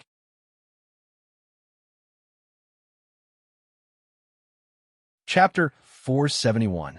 Zhao Qingya did try to harm Miss Hua this time, but she didn't succeed. Miss Hua escaped and contacted the police to send those people to jail. She's still being held at the Municipal Public Security Bureau because they don't have any evidence that points to Zhao Qingya. Then, and handed Suyu a thick stack of files and photos, he finally understood what had happened. Seeing Zhao Qingya's scheme, Su Yu's face fell instantly. How dare this woman? Maybe she thinks she'll be fine since she's an artist of Imperial Star and a star and guest. And get someone to deliver this evidence to Gao Ran, the captain of the Municipal Bureau's criminal police force. President Su, can't Zhao Qingya sit down? Go, that's what I want. After making the arrangements, President Su leaned back on the sofa and closed his eyes. An hour later, after the press conference, Zhao Qingya got off the stage and walked towards the lounge. However, she was stopped by Gao Ran and a few officers. Miss Zhao Qingya, right? I'm Gao Ran, the captain of the Municipal Public Security Bureau. I'd like to invite Miss Zhao to the bureau for tea. Zhao Qingya's expression changed drastically. Tea? Captain Gao, you must be joking. Miss Zhao, I've never joked around. Please cooperate with us. Do you know who I am? Zhao Qingya was angry. Obviously we do. We also know what you've been doing lately. Captain Gao, you're so funny. If you're my fan, you can ask for my autograph or a photo. However, I'm afraid I can't go with you. I have other plans later. Really? If that's the case, then I'm sorry. Come, take her away. At Gao Ran's order, two officers immediately walked up and grabbed Zhao Qingya. Hey, what are you doing? Let go of me. Zhao Qingya struggled with all her might. Which bureau are you from? Do you know who our president is? You're in trouble if you offend Mr. Su. Let go of Miss Zhao Qingya. Zhao Qingya's agent tried to subdue Su Yu. Ha! Even if Heavenly King Zhu did something wrong, I'll take him away with me if I have evidence. Then, they escorted Zhao Qingya out of the room. Just as they came out, Su Yu coincidentally came out as well. Seeing Su Yu, Zhao Qingya was overjoyed. President Su, save me. President Su, these police officers want to take me away. She knew that as long as Su Yu said something, or if Su Yu called the chief of the municipal bureau, this matter would be settled. The Su family had such a huge reputation. However, Su Yu remained expressionless as he glanced at Zhao Qingya's face, which was covered in hyaluronic acid. Qingya, I remember I gave you a chance. President Su, but you didn't cherish it. Go, this is what you deserve. After that, Su Yu walked towards the door and then followed closely behind Su Yu. President Su, save me. Don't leave me here. President Su. Zhao Qingya cried her heart out. She had a feeling that once she went in, everything would be over. Su Yu had indeed given her a chance. If she had told Su Yu everything honestly back then, her punishment might not have been so severe. However, people always hope for a fluke. Zhao Qingya had been pretending to be innocent, so Su Yu was ruthless to her. Of course, she might not know that Su Yu was the one who provided the evidence to destroy her. Su Yu knew about what happened back then, but that actress wasn't a good person either, so he didn't do anything about it. But this time it was different. She almost harmed Huamin, the only woman Su Yu had liked for more than 20 years. President Su, what should we do next? After all, Zhao Qingya was a celebrity in the company, so it couldn't be too hasty. Therefore, he asked Su Yu carefully for his opinion.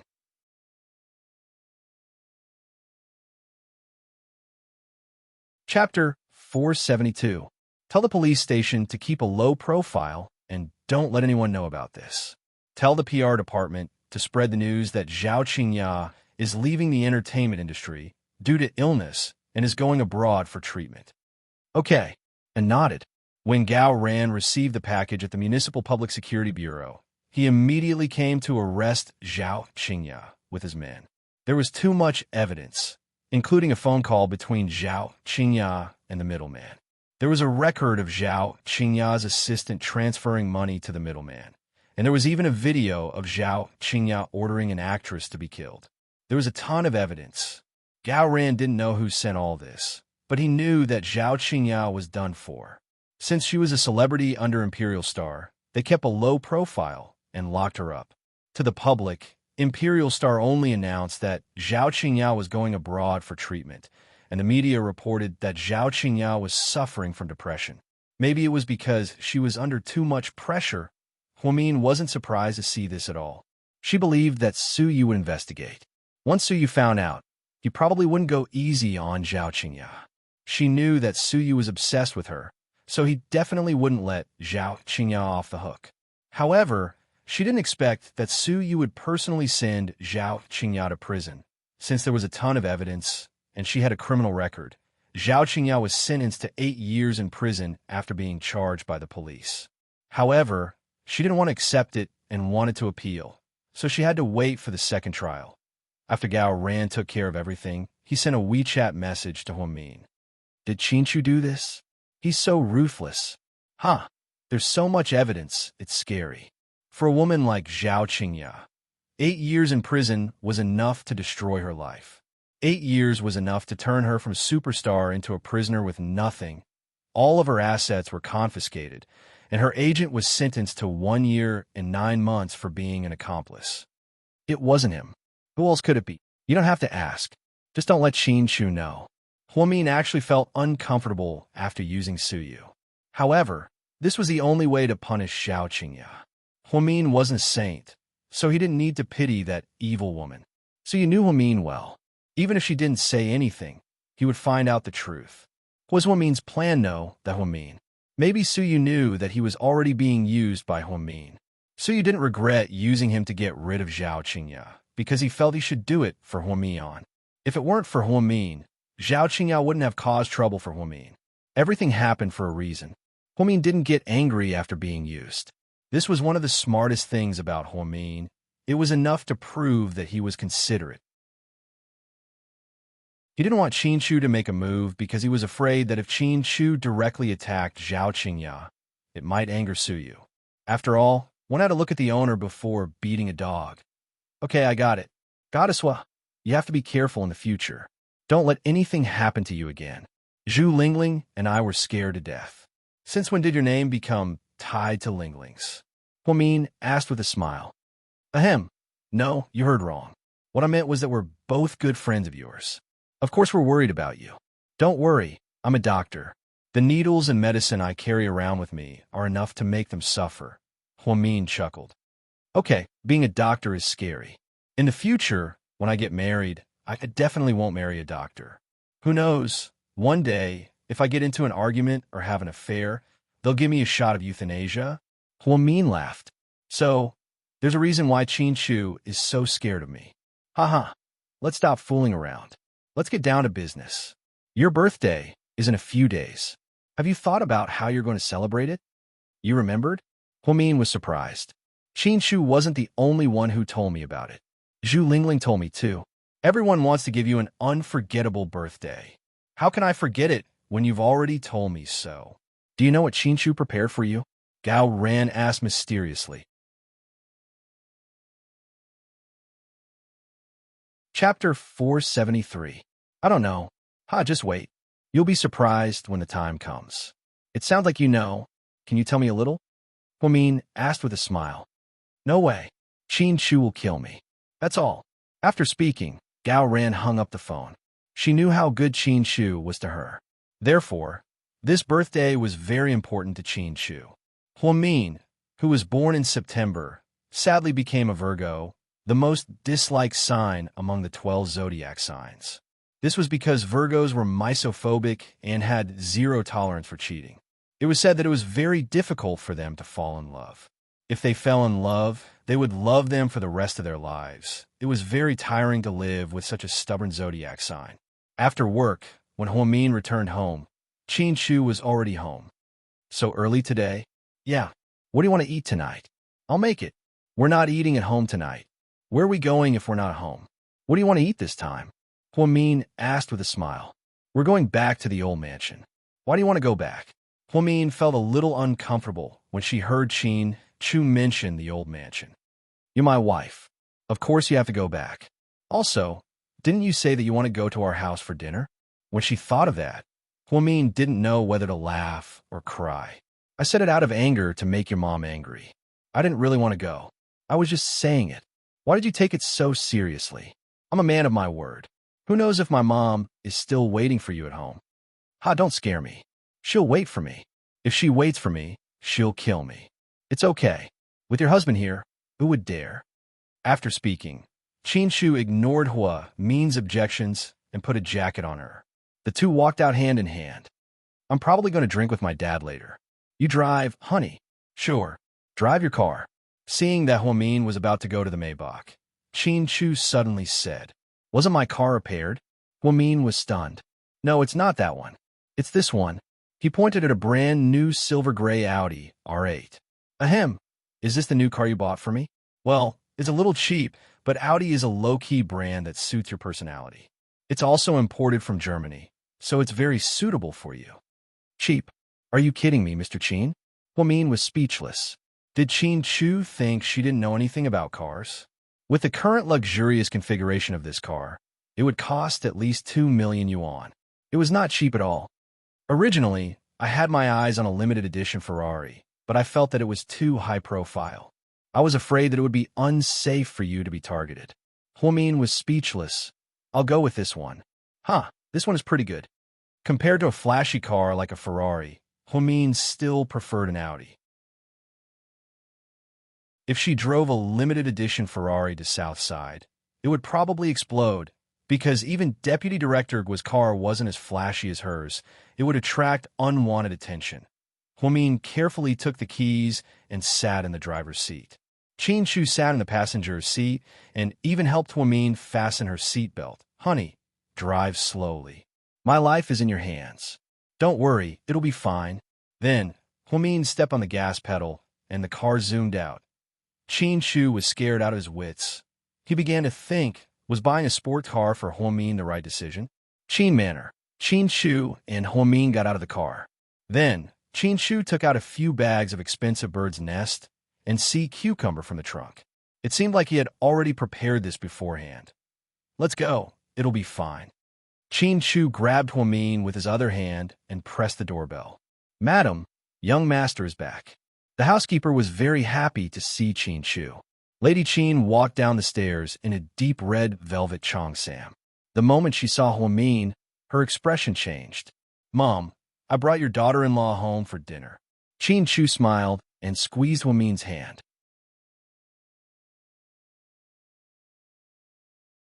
Chapter 474. I don't have a daughter-in-law. Did you get the wrong person? You sure know how to joke. Huamin didn't wait for Qin Chu to speak and walked in without a trace of nervousness. Qin Chu followed him in and placed the gifts at the door. "Mom, Eon bought all of this." "Take it away. I don't want it," Lady Qin said angrily. Her son called in the morning and told her that he was coming home for dinner. She was happy for a long time. She personally prepared 16 dishes, all of which were her son's favorites. However, she didn't expect to bring home a scourge. She was so upset. "Where's Dad?" "He's reading." "Is dinner ready, Mom?" "Mom?" Qin Chu asked. "Yes, but I only made 3 people. I didn't expect you to bring someone home," Lady Qin said deliberately. Huamin smiled and intimately held onto Qin Chu's arm. "It's okay. My husband can eat less and give me his share." Lady Qin was immediately furious. Just as she was about to explode, Qin Chu lovingly patted her head. "Okay, eat whatever you want." "Okay, I won't hold back." Huamin smiled, not taking Lady Qin seriously at all. Just then, Qin Yuman came downstairs. "You guys are back?" "Dad, this is Mian." Qin Chu proudly introduced her. "Hello, Uncle." Huamin smiled as well. "Okay, sit down." Qin Yuman didn't say anything. Although his expression wasn't very good, he didn't do anything in the end. He had already accepted the fact that his son was married to this woman. The 4 of them sat at the large table and awkwardly finished their meal. Qin Yuman glanced at Qin Chu. "Chu, come with me. I have something to tell you about the company." Qin Chu looked at Huamin worriedly. She smiled as if to say, "Go ahead, I'll be fine." As soon as Qin Chu left, Lady Qin revealed her true colors. She looked at Huamin ferociously. "Woman, what are you trying to do? What did you say to my son? Bewitched him to bring you back?" "It's nothing. I suddenly remembered that I told you that I would visit your house a few days ago. How could I forget? You really have the guts to come. Let me tell you, get out of my sight right now. Don't let me see you again. Also, take away your stinky things. I don't want them. Don't think that I'll accept you just because you're trying to please me and buy me things." Lady Qin threw the gifts on the ground.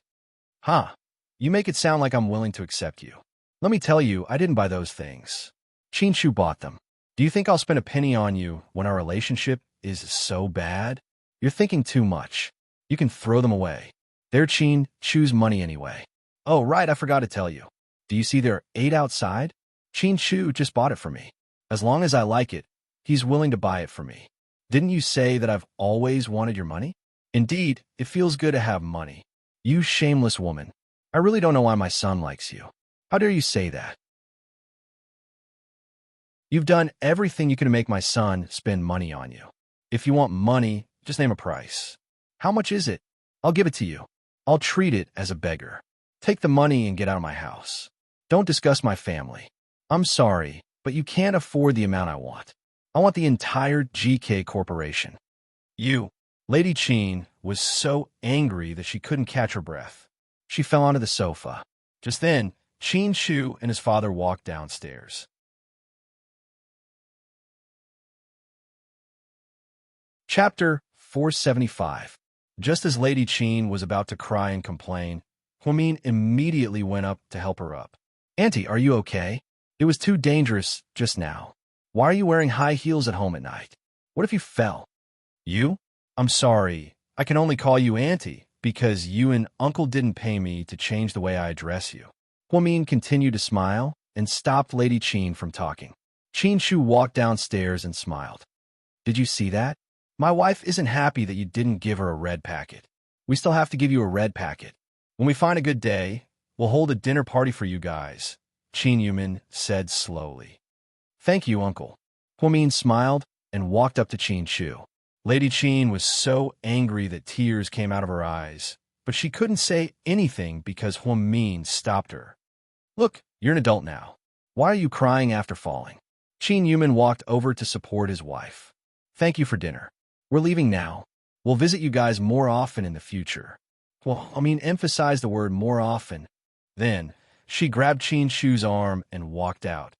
As soon as they walked out of the door, Lady Chin sat down on the sofa and began to cry loudly. What did I do wrong? Why did Chu marry a woman like this?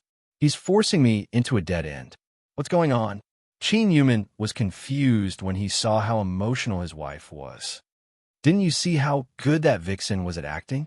She tricked our son into thinking that she was a good daughter-in-law in front of us.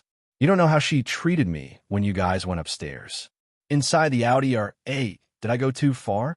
Huamin asked softly. What's wrong? I made your mom so angry that she cried. Huh, she's really too much. Why is she competing with a junior like you? She's really getting older and more like a child. Huamin knew that he could not fool Chin Shu. They knew each other too well. She was just wondering if Chin Shu was already prejudiced against her after what she had done. Huamin didn't say anything else. Why are you unhappy? Do you not like the car? No, I like it very much. Is this my birthday present? Huamin asked. Birthday present? Of course not. How could I use this as a gift? It's too insincere. I heard from Gao Rand that you were going to give me a surprise. This kid, his mouth is too loose. Tell him not to spout nonsense. He didn't say anything. He only said that there was a surprise waiting for me and that I was looking forward to it. Just wait. You'll know when the time comes. Chin Shu smiled mysteriously. The next morning, Huamin drove his new car to work at Southside. As expected, it caused quite a stir. Although there were many Mercedes-Benz S and BMWs, there weren't many sports cars. Audi R8 couldn't be compared to Ferrari or Lamborghini. However, it was still a luxury car. Its price wasn't any lower than a Porsche or Maserati. She purposely chose a turtleneck today because Chin Shu, that beast, was too crazy last night. He left a lot of hickeys on her neck. In order to cover her tracks, she wore a turtleneck. She didn't think that the cream-colored turtleneck paired with a pair of white casual pants and a ponytail would make her look very young. In reality, Huamin was only 24 years old. She was indeed very young. She was the youngest head nurse at Southside. She was also the strictest and most reputable head nurse at Southside. She had a great reputation. Other than being a little cold, she was a good person. Wow, head nurse, you're rich? Looking at the luxury car, a few young nurses surrounded the office and questioned her. My boyfriend gave it to me. Huamin smiled. Your boyfriend is a rich kid, right? He's so rich, He gave away a car worth over 2 million yuan. Yeah, I'm a little rich. I'm getting married soon, so he gave me this car. Huamin didn't want everyone to think that she was rich, so she directly revealed that she was getting married. That's great. We're going to marry into a rich family. I'm not rich. I'm just a well-off family, Huamin said humbly. Head nurse, there's a delivery. Please sign for it, a young nurse at the door shouted. The other nurses immediately left, leaving Huamin alone in the office. The delivery guy slowly walked in. What delivery is it this time? Huamin asked casually. It's me. Hearing the voice, Huamin looked up in surprise. Under the yellow baseball cap was a devilish face.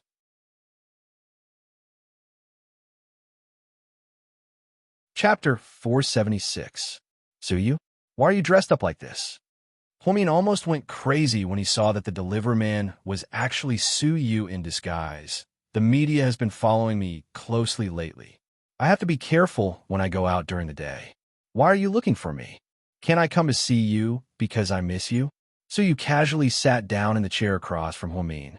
Huamin remained silent. I'm sorry about what happened to Zhao Qingya. Why are you apologizing? It's not your fault. Huamin looked up at Suyu. I didn't kill Boren, but Boren died because of me. The logic is the same. It's not my fault. However, Zhao Qingya attacked you because of me. Fortunately, you're fine. Otherwise, I would feel guilty for the rest of my life. Don't say that. Didn't you get revenge for me? You sent the evidence, didn't you? Yeah, I gave her a chance, but she didn't cherish it. I thought that if she told the truth, I'd just ban her and lock her up for 3 or 4 years. But now it's 8 years. I heard that the second trial upheld the original verdict. You did something to it, right? Huamin heard from Gao Ran that Zhao Qingya refused to accept the verdict and wanted to appeal. However, the second trial upheld the original verdict. Yeah, 8 years is a light sentence for her. It's not light. She's a celebrity. 8 years in prison will ruin her life. You pity her? So you asked with a smile. Of course not. I'm just stating the truth. So you used me? Is that a fact? Huamin paused for a second and replied, It's a fact, but I didn't do it on purpose. It's okay, I don't blame you. Very few people can see through me. You just happen to know my weakness. I was thinking God arranged for me to meet you on purpose, but didn't give me a chance. Is he trying to kill me? Huh. Suyu smiled bitterly. So you came here today to complain to me? Of course not. I said that I miss you, so I'm here to see you. Your lousy Weibo is always offline. I've been watching it for a long time, but I didn't get anything. I don't use Weibo often. Add me on WeChat. No. Tis TSK, you're still so heartless.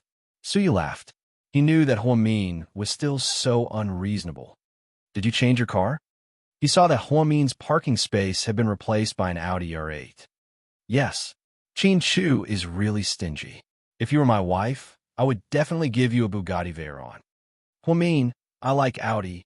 I like this brand. It has nothing to do with money. Huamin, Suyu suddenly said in a serious tone. Huamin looked up. Do you know what I like most about you? I don't know. I like how pretentious you are. It's so fucking rare. Suyu laughed maniacally. Huamin, okay. She finally found someone more perverted than Hua Xiqian. It had to be Suyu. Give me a glass of water. I'm thirsty. Huamin picked up a paper cup, filled it with water, and handed it to her. It's almost your birthday. Do you want a present? Suyu asked nonchalantly after drinking the water. How did you know? Haha, it's easy for me to find out. I don't want anything. Don't give me anything. I won't accept it. Huamin knew that Suyu always burned money like crazy. She would never accept such an expensive item. As your good friend, I'm giving you a birthday present. What's wrong with that? Don't be so pretentious. Tell me what you want. As long as you want it, as long as I have it. Suyu, Huamin bit his lips and said, We were never friends. Huamian raised her head and stared into Suyu's eyes, enunciating each word clearly. Suyu felt like something deep in his heart was slowly being torn apart. It hurt, it hurt.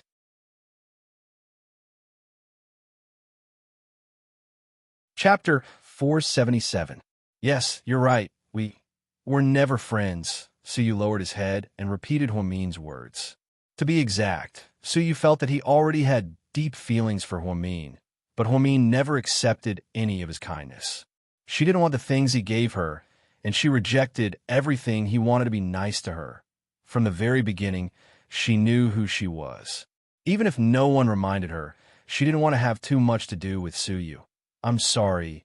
I may have been a little harsh, but Huamin looked at Suyu's dazed expression and felt bad. It's okay. I've always known how important I am to you. I know I can't compare to Qin Shu, at least not now.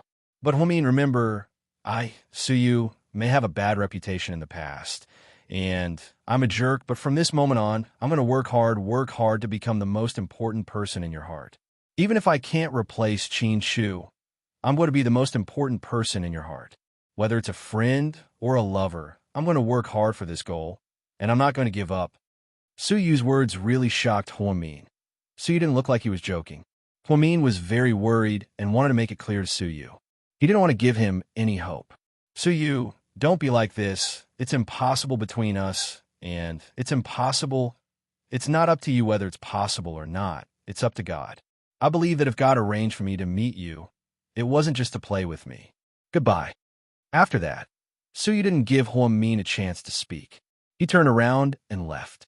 Leaving Huamin alone in the office, he didn't feel good about it. In the end, a relationship was a matter between two people. She and Qin Shu were just right, although they had been very tired and careful in order to maintain this relationship. However, she had always known who the man she cherished the most and loved the most was.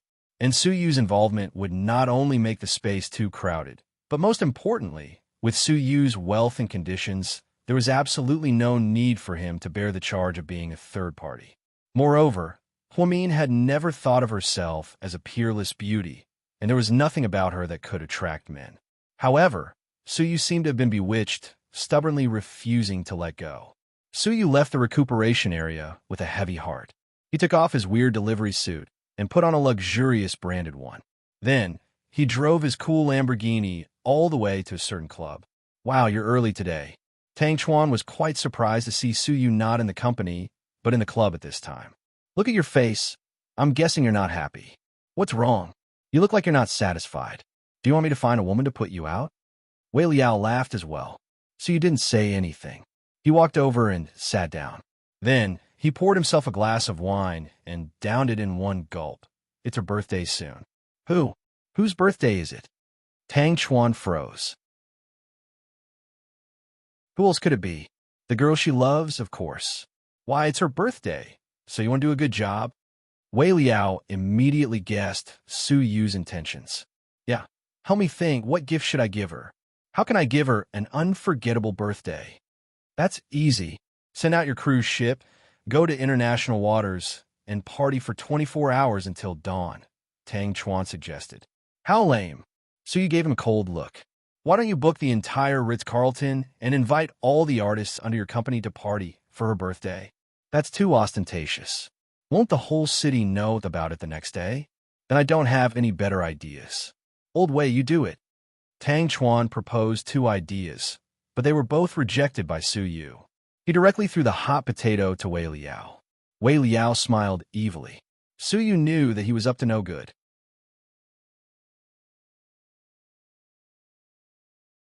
Chapter 478.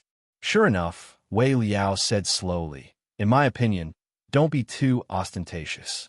Just drive your RV and take her to the top of the mountain. You can enjoy the night view, have a candlelit dinner, drink some red wine, and then drug her and have sex in the car. As long as what's done can't be undone, I'm not afraid that she won't listen to me in the future, right? So you asked. Correct. Wei Liao nodded. Fuck off. I knew you wouldn't come up with any good ideas. I'd rather think about it myself. With that, Suyu stood up and left. Hey, you just got here and you're leaving already? Tang Chuan yelled, reluctant to see him leave. You guys go ahead and drink. I need some peace and quiet to think about it. Damn, he's not serious, is he? I haven't seen him so serious in a long time. He didn't even take Imperial Star's annual gala seriously. Okay? Huamin is a god, Tang Chuan exclaimed. You just realized? I thought that woman was a god a long time ago. She's married to Qin Shu and can make Suyu's heart itch. Do you think she's an ordinary woman? I think she's average looking. At most, she's elegant, but not a peerless beauty. A woman's charm doesn't lie in her looks. Beauty alone won't last long. She has to rely on her methods. Wei Liao smiled. So you're saying Huamin is a very clever person? I didn't say that. I only know that she's very, very good. Wei Liao had heard of Hua Min's stories. She was a strange woman. When they were in high school, Qin Shu was deeply in love with her because of all the interesting things that had happened to her. The strangest thing was that Hua Min didn't treat Su Yu nicely from beginning to end at Southside Recuperation Center. Unfortunately, this grandpa was infatuated with her. Moreover, he was so infatuated that his head was spinning. If one were to say that Hua Min was playing hard to get, then one could only say that she was playing hard to get. Su Yu didn't want a $10 million sports car, and he didn't want a $50 million jewel. It was the first time in his life that Su Yu couldn't give anything away. It would be a lie to say that Hua Min did not love money. Everyone loved money, but Hua Min was not greedy. A gentleman's desire for wealth was justified. He felt that there was no reason for him to take Su Yu's things for free. His three values were still very upright, and he was also quite a person with moral integrity. However, Hua Min probably had enough to worry about with a suitor like Su Yu who had no moral integrity. When he got off work in the evening, Hua Min had already prepared the dough, baked a few scallion pancakes, and made a light tomato and cucumber soup. When Qin Shu came in, the soup was ready. What delicious food are you making now? I can smell it from afar. There's really nothing delicious today, just some simple pancakes and soup. After saying that, Hua Min carefully took out the soup bowl. I'm so lucky to have married such a virtuous wife. Then can I say that I'm proud of marrying into a rich family? Hua Min smiled and reached out to take off her apron. Qin Shu was one step faster than her. He walked behind her and gently helped her take off her apron. Didn't I tell you not to go into the kitchen? But I got off work early, and I have nothing to do. Hurry up and eat. Qin Shu took off his jacket and sat across from Hua Min. The two of them had a simple dinner, and the TV was on. Occasionally, they would listen to the news. Hua Min loved this simple daily life. She always felt that this was what she wanted the most. Stable, simple, and happy. After dinner, Qin Shu cleaned up the dishes and went into the study to work. Hua Min was watching the 8 p.m. TV show on TV. It wasn't until 10 p.m. that she felt sleepy. She went upstairs to take a shower and then went to bed.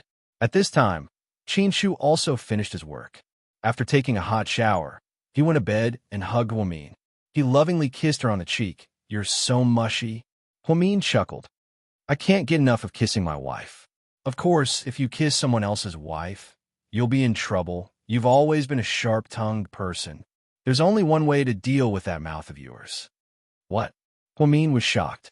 It's like this, Qin Shu said as he lowered his head and bit her rosy lips, catching her off guard.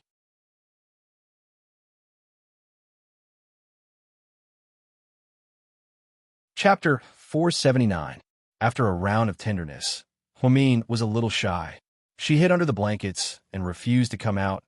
Qin Shu, on the other hand, leaned against the headboard and hugged Hua Min tightly with one hand. He enjoyed the beautiful night and seemed to be reminiscing about what happened just now. Honey, I just remembered something. What is it? Qin Shu lovingly stroked her silky black hair. My old house is going to be demolished, and it's going to be forcibly demolished. The compensation is only 1,500 yuan per square meter. The gangsters hired by the real estate company sprayed red paint on the walls. I haven't heard of any new policies from there yet. Why would they suddenly develop that place? Which company did it? Also, 1,500 yuan is too much. Even if it's a civilian area, it should be at least 3,000 yuan to be fair. Qin Shu wasn't surprised. He calmly analyzed the situation. It's the whole corporation. The whole corporation? It seems like he wants to force you to show up. Qin Shu immediately guessed that it was Hua Zhenghai's idea. He probably still thinks that I'm his daughter, so he's pestering me to go back to the Hua Corporation and become a puppet to help Hua Yinyan and Hua Si fight against Hua Xiqian. That's right, but this move is a little despicable. After all, that's where your mother lived for so many years. If it's forcibly demolished, she might not be able to accept it. That's right. My mother is very emotional, and my brother is going back. The neighbors don't want to move either, and they're being threatened by the gangsters. Hua Zhenghai's doing this is really extreme. He wants to force me to submit. He knows that my weakness is my mother and the old house. What about you? What do you think? Qin Shu looked at Huamin and asked. Huamin rolled his eyes. I didn't have any ideas at first. I didn't care about the Hua family before I found out about my real identity. Now that I know I'm not a part of the Hua family, I'm even more indifferent. But Hua Zhenghai and Shun Jiani don't seem to want to let us go. They've been making a big deal out of this, so I have an idea. You plan to use this opportunity to return to the Hua Corporation, and then Qin Shu didn't finish his sentence, but it was obvious that the two of them had a tacit understanding. Hubby, you really know me the best. Huamin smiled and pinched Qin Shu's chiseled chin coquettishly. But if you go back to the Hua Corporation, you might not be able to leave. Qin Shu was worried that Huamin would take the risk. No, with my IQ, I can easily deal with Hua Zhenghai, Shun Jiani, Hua Yinyan, and Hua Si. But don't forget, there's still Hua Si Qian. On the surface, I'm going back this time to help Hua Yinyan and the others, but in reality, I'm going to deal with them. So, Hua Si Qian is my ally, and I'll use this opportunity to form an alliance with him. That way, I'll be able to achieve twice the result with half the effort. Forming an alliance with him is like forming an alliance with a wolf. That's not a good idea. All these years, Qin Shu had been wary of Hua Si Qian. Although he didn't do anything substantial, Qin Shu always felt that Hua Si Qian was a very dangerous person. During the 7 years he was in the States, the one thing he worried about the most was that Hua Si Qian would attack Huamin. Other than that, he didn't worry about anything else. Luckily, he didn't. He's not that powerful. Don't treat him like a god. He's just an ordinary person without 3 heads and 6 arms. I'm not afraid. Don't worry. Mian, why don't you leave this to me? Qin Shu coaxed Huamin. He always had endless patience. Honey, do you believe in my abilities? I do, but then it's fine. Trust me, I want to deal with the Hua family on my own. After all these years, it's time for me to make a clean break with them. Huamin had been harassed by the Hua family for many years. In the past, she was always labeled as an illegitimate daughter, and after she grew up, she had to deal with their scheming harassment again and again. Now, Hua Zhenghai didn't care about their old relationship and forced Yang Meiyerong to become homeless. This completely ignited Hua Min's desire to fight. This was the first time she wanted to fight against the Hua family. The next morning, after arriving at Southside, Huamin called Hua Zhenghai in his office. Mr. Hua, I promise to go back and help you, but you have to stop the demolition immediately, Huamin said straightforwardly.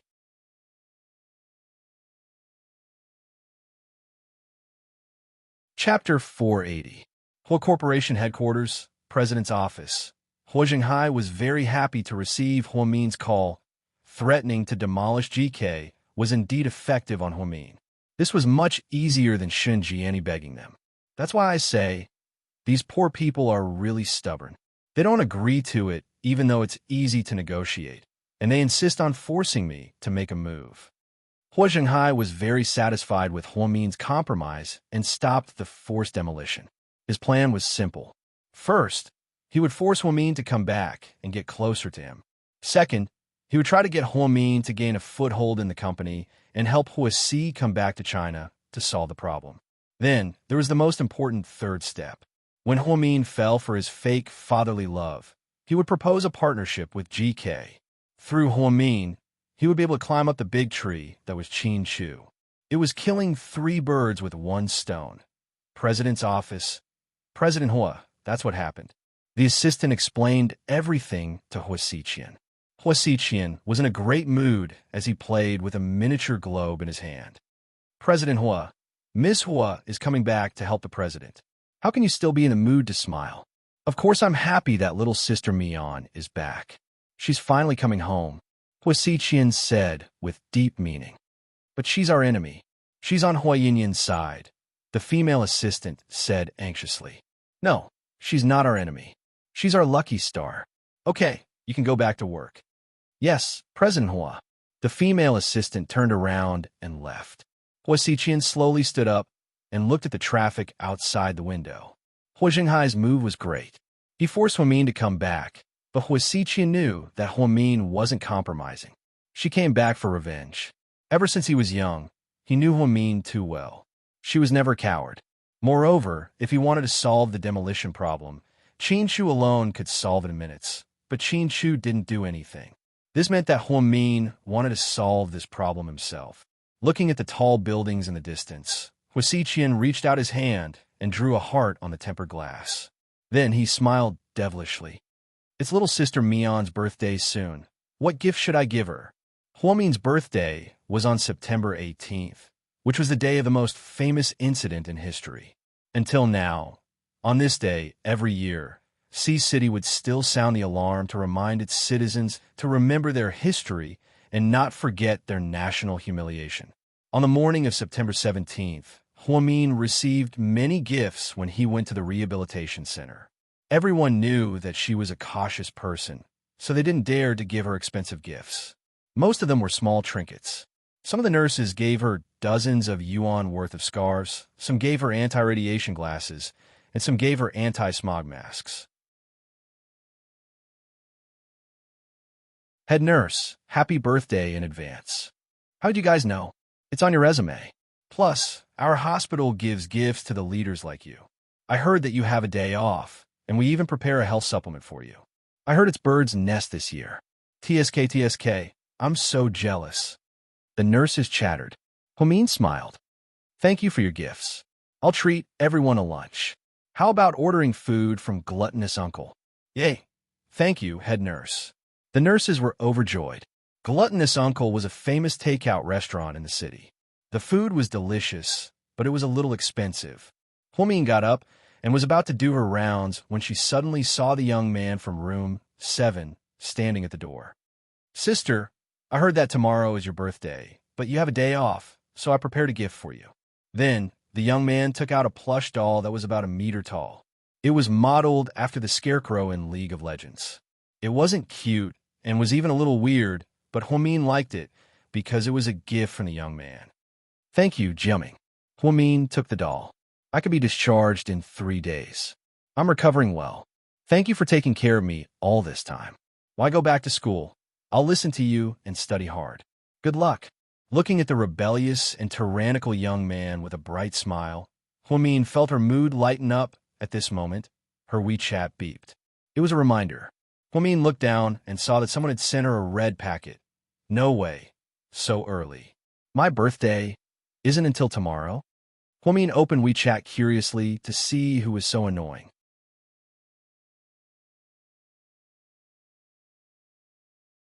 Chapter 481. It was a WeChat red packet with the words, Girl, happy birthday in advance. Other than Zhu Lingling, no one owed him more than she did. The maximum amount of WeChat red packets was 200 yuan, so when he saw the red packet, Huamin wanted to say, Damn you, why are you so stingy? You only sent me 200 yuan. Then he saw the sister send another red packet and another red packet. There were a total of 10 red packets, which meant that there was a total of 2,000 yuan. What do you think? Am I a good friend? Zhu Lingling sent him a WeChat message. Sister, can't you just transfer the money? Sending 10 red packets. Aren't you afraid of the trouble? Huamin sent a disdainful emoji. You don't understand. Transferring money is so tacky. WeChat red packets represent my feelings. If I send 10 red packets, you'll get tired of receiving them. I'll crush you with money. That's the feeling I want, haha. You're so perverted, but I don't mind if you continue to crush me with money. Let the storm come even fiercer. Go to hell. How much do you think my monthly salary is? How can it satisfy a rich person like you? If you want big red packets, you have to wait for Mr. Qin. All right, you can also blackmail Gao Ran, that big guy. Forget about Gao Ran. Don't get in the way of him chasing girls, huh? Is he chasing girls again? Zhu Lingling immediately asked. You seem to care a lot about him. How can you say that he's not involved? Huamin smirked. Go away, don't talk nonsense. I'm asking you something serious. Why don't you just ask him? I can't answer you. After chatting with Zhu Lingling for a while and working in the morning, it was noon in the blink of an eye. Huamin ordered takeout for the nurses in his department. Everyone ate happily. During the meal, someone suddenly mentioned Jiao Jiao, the nurse who resigned. Head nurse, did you hear? Jiao Jiao was scammed by that Thai guy. I don't know. I haven't contacted her, Huamin said honestly. Originally, she thought that she had hooked up with a rich man, but in the end, not only did she fail to hook up with a rich man, but she was also cheated out of a lot of money. Even her savings of many years were cheated out of her. She was extremely miserable. It was said that she was now working as an escort in a certain nightclub. That can't be. Jiao Jiao's temper is so bad. How could she be a hostess? One of the nurses asked. Weren't they all forced? Who can stand the taste of being poor? Besides, you can earn quite a lot from being a hostess. Huamin thought for a moment and felt that it was miserable enough. Isn't that Thai guy quite rich? Why did you cheat Jiao Jiao of her money? Thinking back to those days when the Thai guy was recuperating in the hospital, Jiao Jiao kept him company every night. They looked very loving. It's said that the Thai guy is also a freeloader. He has a wife in Thailand and has a powerful family background, so he didn't have much money on hand. Later, he said that he was having a hard time and even gave Jiao Jiao a diamond. Jiao Jiao took out more than 300,000 yuan of her savings and sold her car to him. In the end, he took the money and ran away, disappearing without a trace. That diamond was also a high-quality imitation. Thai people are so evil. Everyone sighed after hearing this, but no one sympathized with her. After all, she walked her own path. Jiao Jiao was eager for quick success, so it wasn't strange that she encountered something like this. Head nurse, you're the one with the best willpower. When young Master Su stayed here for so long, everyone said that he cared about you the most. However, you didn't even look him in the eye. Not many people can resist temptation, one of the nurses complimented. It's not that. I just think that we shouldn't dream too big. People like us can't control people like Suyu. Plus, I have a boyfriend. Why would I want to mess with someone else? Yes. Head nurse, you're the one with the right values. It's good that you have a boyfriend. You should always walk the right path. Unorthodox methods won't work. After finishing his work in the afternoon, Huamin packed up his things and drove out of the hospital in his Audi R8. I'm coming. Are you ready? Wei Liao asked anxiously as he sat in a black RV. I'm ready. We can start any time.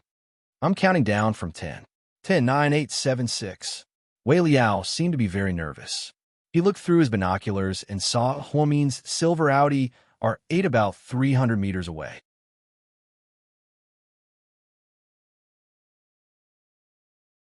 Chapter 482. 5, 4, 3, 2, 1. Start. Wei Liao ordered into the phone. Suddenly, there was a loud bang from both sides of the viaduct. Huamin was shocked.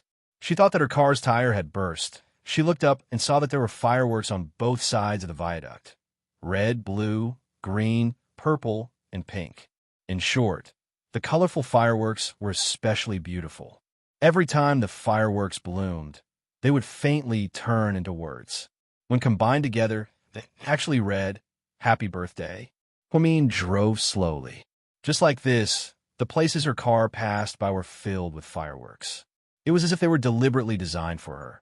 At first, she thought that it was a surprise from Qin Shu, but she thought that Qin Shu wouldn't do anything on the 17th. After all, her birthday was tomorrow, and it wasn't past midnight yet. So who was it? Was it prepared for her, or was it a coincidence? If it was a coincidence, why were there fireworks everywhere her car passed?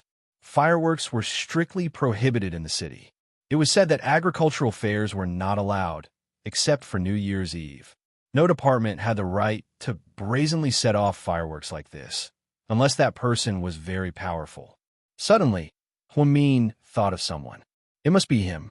Inside the RV, on the luxurious leather sofa, Wei Liao, Su Yu, and Tang Chuan were sitting inside, drinking red wine.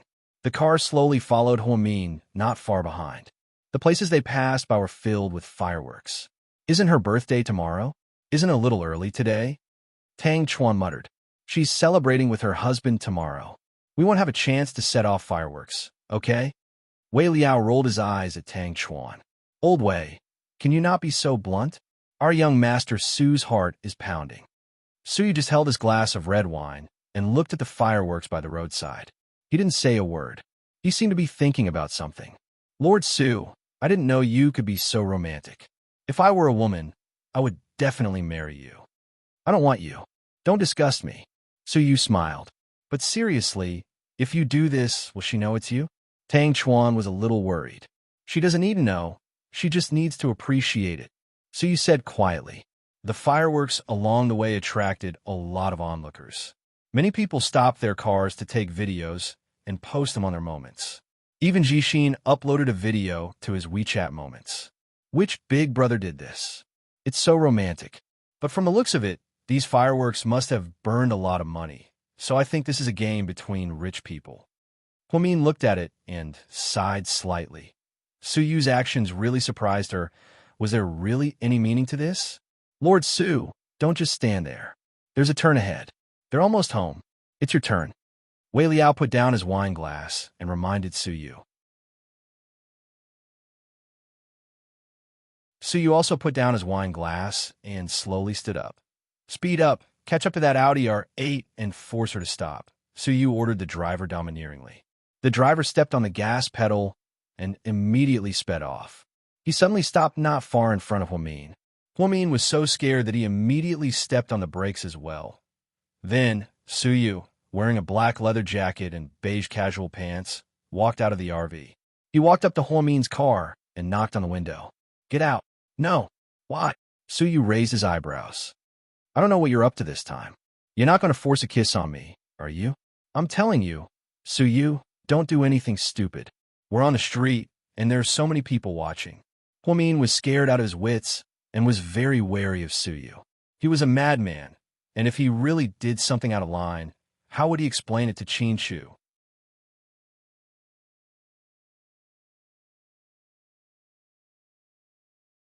Chapter 483. Forced to kiss? Sis, you sure have a wild imagination. Su Yu was speechless. Hurry up and get out of the car. Otherwise, we're going to waste time here. Su Yu pointed at the cars behind them impatiently. The sudden stop on the highway caused the cars behind them to jam up and honk their horns nonstop.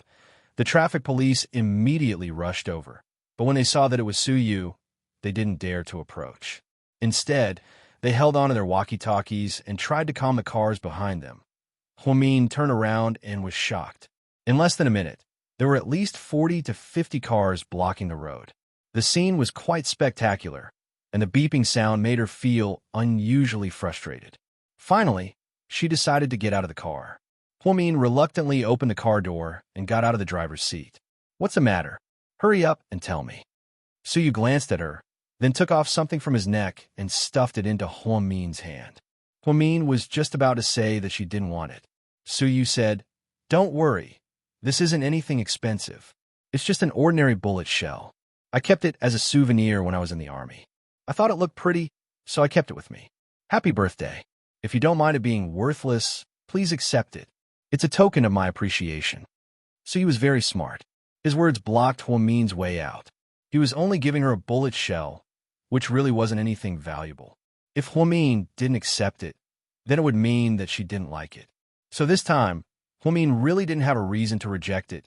She lowered her head and looked at the old eggshell in her hand. It really didn't have anything special about it. It was really ordinary.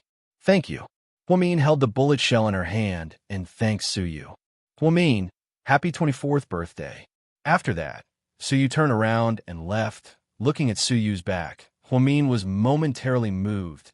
This man always did bold and crazy things, which was unexpected. Just as Huamin was about to get into the car, Su Yu suddenly said loudly without looking back, It represents a wish. If you have any wish, you can bring it to me and I will help you fulfill it. As long as I can do it, I will do it for you. If Huamin was a little touched before, then at this very moment, he was deeply shocked. It turned out that Su Yu had not given him a bullet shell, but a wish. This was a huge promise. Even if she casually wrote a check, or asked for a sky-high villa, or a luxurious sports car, even the shares of Imperial Star, as long as she was willing to ask, as long as Su Yu could do it, How big of a birthday present was this? Huamin looked at the inconspicuous bullet shell and suddenly felt that this gift was too heavy. Inside the motor home, how is it? Is it done? Wei Liao and Tang Chuan hurriedly asked.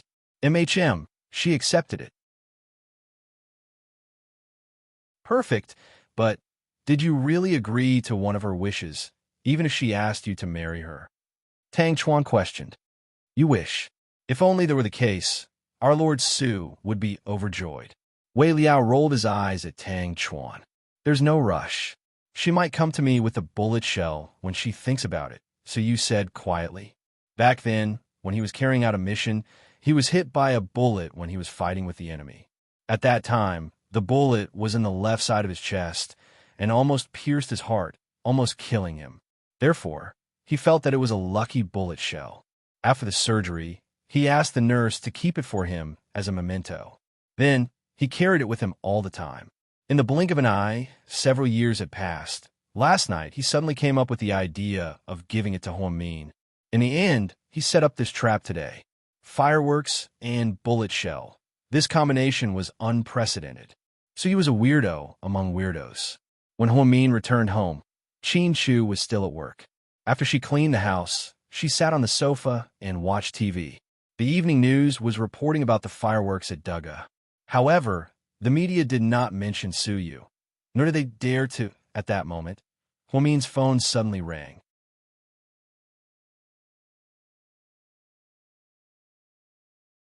Chapter 484. Sis, are you off work yet? Yeah, I just got home. What are your plans for tomorrow? Jixin asked mysteriously. I don't know yet. Qin Shu isn't home yet. Sis, why don't you take Qin Shu home? Tomorrow, he'll come back to our place. Home? I don't think so. Mom will be furious. Huamin said hesitantly. But they'll have to see each other eventually.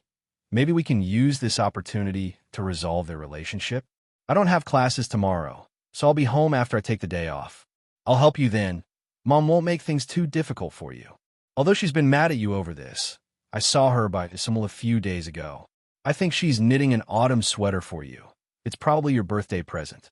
If you don't come back, she'll be disappointed. Jixin's words made Huamin waver slightly. She did want to take Qin Shu home, but what about her mom? Okay, I'll think about it. Okay, I'll wait for your news, sis. All right, you better come back. I got you a present too, Jixin said with a giggle. Got it, little rascal. After she hung up, she received a WeChat message from Zhu Lingling, who was also asking about tomorrow's plans. Gao Ran said before that the four of them were going to have a little get-together, but Qin Shu wasn't home yet, so they couldn't decide on the specifics. Just as she was thinking, Qin Shu opened the door and walked in. You're back? Huamin jogged over in slippers to get Qin Shu's slippers. You haven't eaten yet, right? Let's go get changed. We're going to eat seafood. Qin Shu hugged Huamin dotingly. Seafood, okay, I like it. After speaking, Huamin immediately went to the sofa to grab his jacket. The two of them then drove to a famous seafood restaurant. Should we ask Gao Ran and Lingling out? No need. It's rare for us to be alone. Qin Shu rejected. All right, but I received a red packet from someone today. Huamin stuck out his tongue and laughed. Qin Shu took the menu and ordered all of Huamin's favorite seafood. Hubby, I want to confess something to you. Is it about the fireworks? I got it. No, there's more besides that. It's Suyu, right? Qin Shu seemed to have guessed it. Huamin nodded. Then, she told him about how Suyu gave her the bullet shells. She didn't want to hide anything from Qin Shu. Qin Shu didn't have much of an expression when he heard this. He just nodded. If he wants to give it to me, then let him. Hubby, aren't you jealous? Why should I be jealous? He's not a threat to me. Fine, Mr. Qin is in his Tsundere mode again.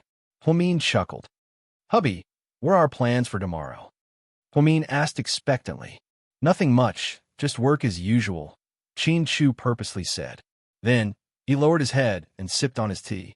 Huamin was instantly disappointed. She pursed her lips and didn't say anything else. Honey, what's wrong? Nothing. You don't look too happy.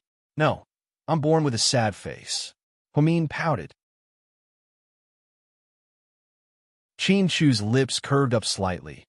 Then he reached out his hand and pinched Huamin's cheek. Okay, I'll stop teasing you. I won't go to the company tomorrow. I'll listen to my goddess Hua's orders 24/7. Really? Huamin immediately smiled in surprise. Absolutely. That you can't go back on your word. Listen to me. MHM, I won't. I'll listen to you. Even if you want me to do it 7 times tonight, I'll do my best to satisfy you. Ahem, what are you talking about? Huamin immediately blushed. Seeing Huamin's embarrassed expression, Qin Chu smiled. His smile was relaxed and handsome. Mr. Qin, cut the crap. Hurry up and take out my birthday present. Huamin reached out her hand and demanded her birthday present.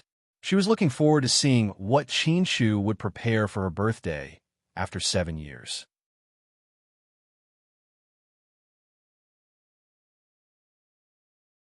Chapter 485. Who would ask for a present? Aren't you ashamed? Qin Chu purposely laughed. Fine, I don't care. Hurry up and give it to me. This was the first time Huamin acted like a spoiled little girl, just like 7 years ago. She was rude and unreasonable, but Qin Chu spoiled her. Okay, I'll give it to you after dinner. Then I'll eat quickly. After speaking, Huamin couldn't wait to dig in. After a seafood feast, Qin Chu drove her to a place. It was a place she had never been to before. Where are we going? Huamin was confused as she looked at the unfamiliar route. To get your birthday present, Qin Chu said mysteriously.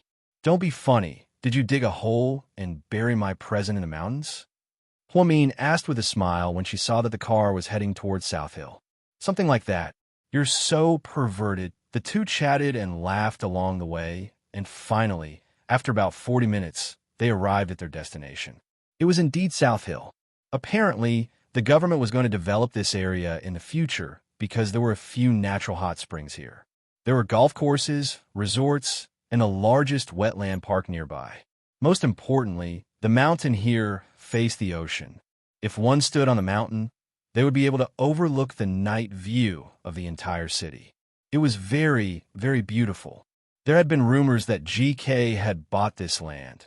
Seeing how mysterious Qin Chu was, Huamin thought that the rumors were most likely true. The rumors are true, right? What rumors? After Qin Chu parked the car, he held Huamin's hand and got out of the car. They said that GK bought out the rights to develop South Hill. Yeah, my dad bought this land 10 years ago. In the past 2 years, the government has started to develop it. It has the potential to become the busiest new district in the city aside from the city center. Huamin nodded. The scenery is not bad. Other than the distance from the city, everything else is good. The corners of Qin Chu's lips curled up. Then he grabbed Huamin's hand and led her upstairs. The mountain road was very flat, and there were bright street lamps on both sides. They were shaped like water droplets and looked very romantic. Are we going to the top of the mountain? Yes. Then why don't you drive up? Wouldn't it be tiring to walk? Huamin was puzzled. There are some things that you have to experience slowly and attentively. You can't experience it by driving. Qin Chu said meaningfully. Hey, you should have told me earlier that you wanted to climb the mountain. I would have changed my shoes. Huamin frowned as he lowered his head and looked at his shoes that were slightly too small. If he had known this would happen, he would have worn sports shoes. Qin Chu took a few steps and suddenly squatted on the ground. Then he looked back at Huamin and said, Honey, come up. Do you want to carry me? But I'm very heavy. Huamin smiled. I can carry you no matter how heavy you are. Come up. Qin Chu's persistence moved Huamin's maiden heart. She slowly walked over and laid on Qin Chu's broad back. She wrapped her arms around Qin Chu's neck and slowly got up from Qin Chu. Step by step, they walked slowly. Huamin suddenly felt that this was the most peaceful and beautiful time she had had in the past 7 years. It was just the two of them, late at night, quietly on a mountain road with street lamps on both sides. Qin Chu carried her on his back and walked up step by step. At that moment, Huamin suddenly had the idea of singing a song. And she actually did it. She pressed her head tightly against Qin Chu's back. She tilted her head and looked at the beautiful night sky as she softly sang, Whatever you say, I'm willing to do. The rocking melody of a little train. Everything can be true. I will believe everything you say because I trust you completely. The delicate love the heavy feeling of a blanket, the familiar sense of security after being exposed to the sun. The soup we share, 2 spoons in a bowl. The left side of my heart, it's so warm. I want to say that you're actually very good, but you don't know it. You're really good to me. You don't ask for anything in return. When you love someone, you want them to live well. From the bottom of your heart, you're more important than yourself. After Huamin finished singing, she thought that Qinshu would be very touched. Who knew that he would say, "Honey, if you didn't sing out of tune today."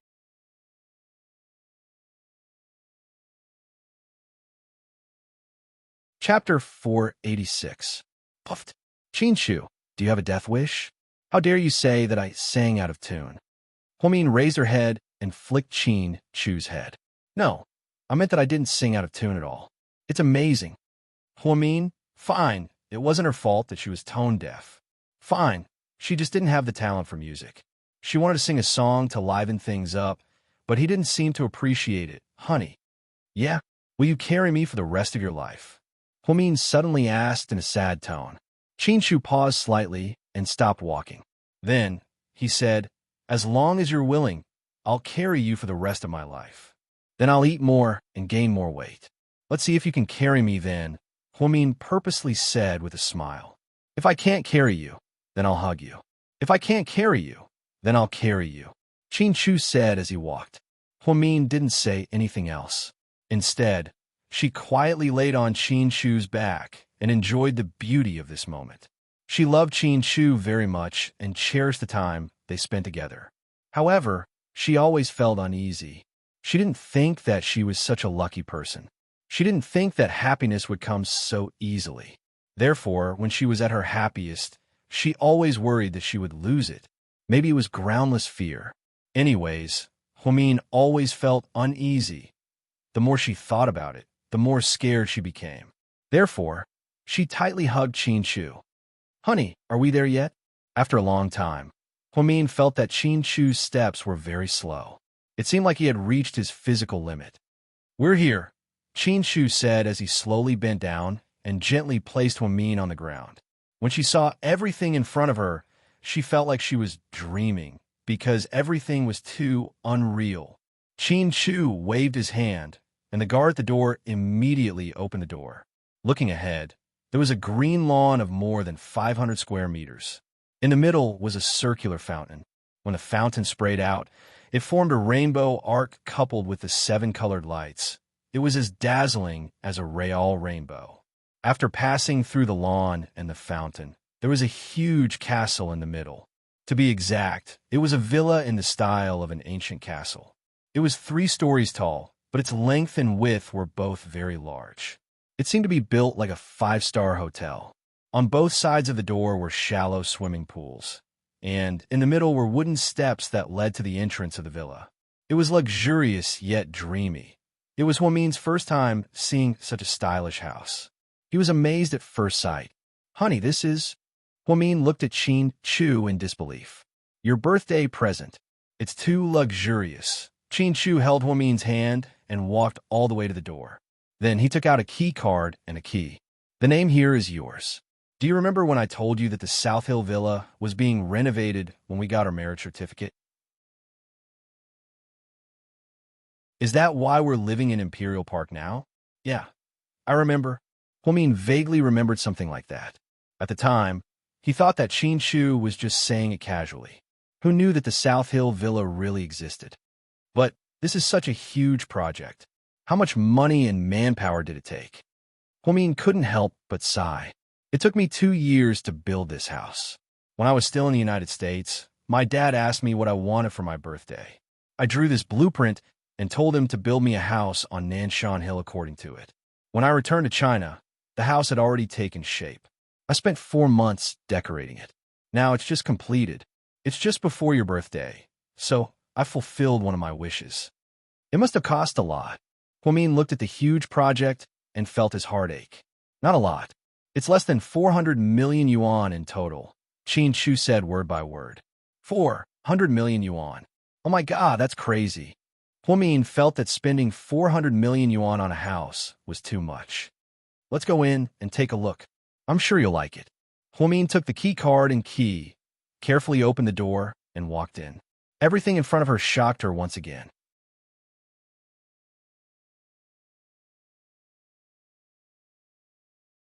Chapter 487. The living room was spacious and bright. There was a 3-meter-tall chandelier above her head. It was all made of crystal and looked very luxurious. The entire living room was lit up as if it was daytime. The chandelier went from the first floor to the 3rd floor. It was similar to the design of a 5-star hotel lobby. The most important thing was that the surrounding walls were circular. The high-quality wood was pasted with high-end wallpaper. The walls were filled with famous European paintings. It was very reminiscent of the Louvre. The entire design was like a European palace. The most important thing was that Huamin didn't see where the door was. Where would she go to the 2nd and 3rd floors? Are you looking for the door? Yes. Huamin nodded. The door is designed to be invisible. Look, it's a landscape painting on both sides. Just gently push it open. After speaking, Qin Shu walked over and gently pushed open a painting. It was actually a door. It was too magical. Huamin felt like she was Alice in Wonderland. This design is amazing. Was it your idea or the designer's? Huamin asked excitedly. What do you think? Qin Shu chuckled. Then, he pulled Huamin to tour the place. There was a kitchen, guest room, master bedroom, bathroom, movie theater, billiard room, yoga room, and piano room. Every room had its own decoration style. There were many types of bedrooms. There were Mediterranean decorations, simple European ones, mix-and-match ones, and postmodern ones. The tea room was decorated in China style. There was an expensive zither and a high-quality tea set. Everything was available.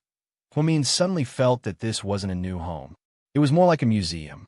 Finally, Qin Shu brought her to a baby's room on the 2nd floor. The boy's room was designed in sky blue. The wallpaper was blue. The bed was shaped like a pirate ship.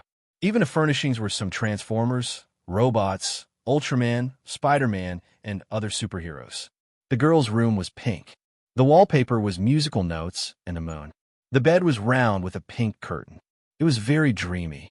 The furnishings in the room were some Barbie dolls, Crouching Bear, Pink Piggy, and Ollie dolls. It was so cute. Even the details in the child's room are so exquisite. You're so meticulous. Huamin picked up the small decorations in the room and couldn't bear to put them down. This will be our home in the future. We and our children will always live here, so it's worth it no matter how much effort we put into it. The view from here is very beautiful. Against the mountain, facing the sea, halfway up and at the foot of the mountain, I plan to build a park like Disneyland for our children and the children of the entire Sea City. It will be free for all children. What do you think, honey?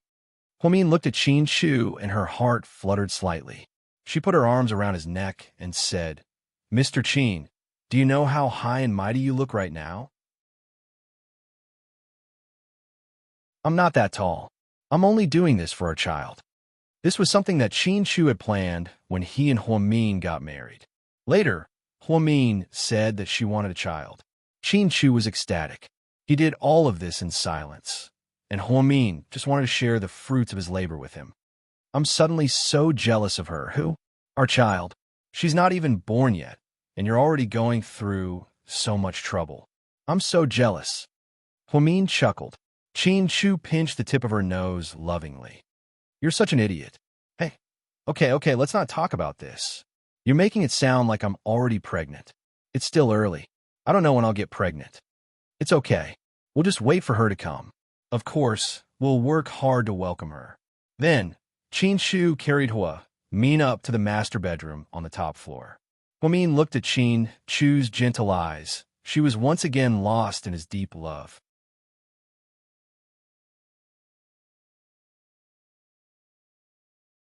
Chapter 488. South Hill Manor, a children's playground, and a colorful fountain. Qin Shu tried his best to fulfill Huamin's dream of being a princess, allowing her to bask in immense happiness. After a round of lovemaking, Huamin went to take a bath. When she came out of the shower, supper was already prepared.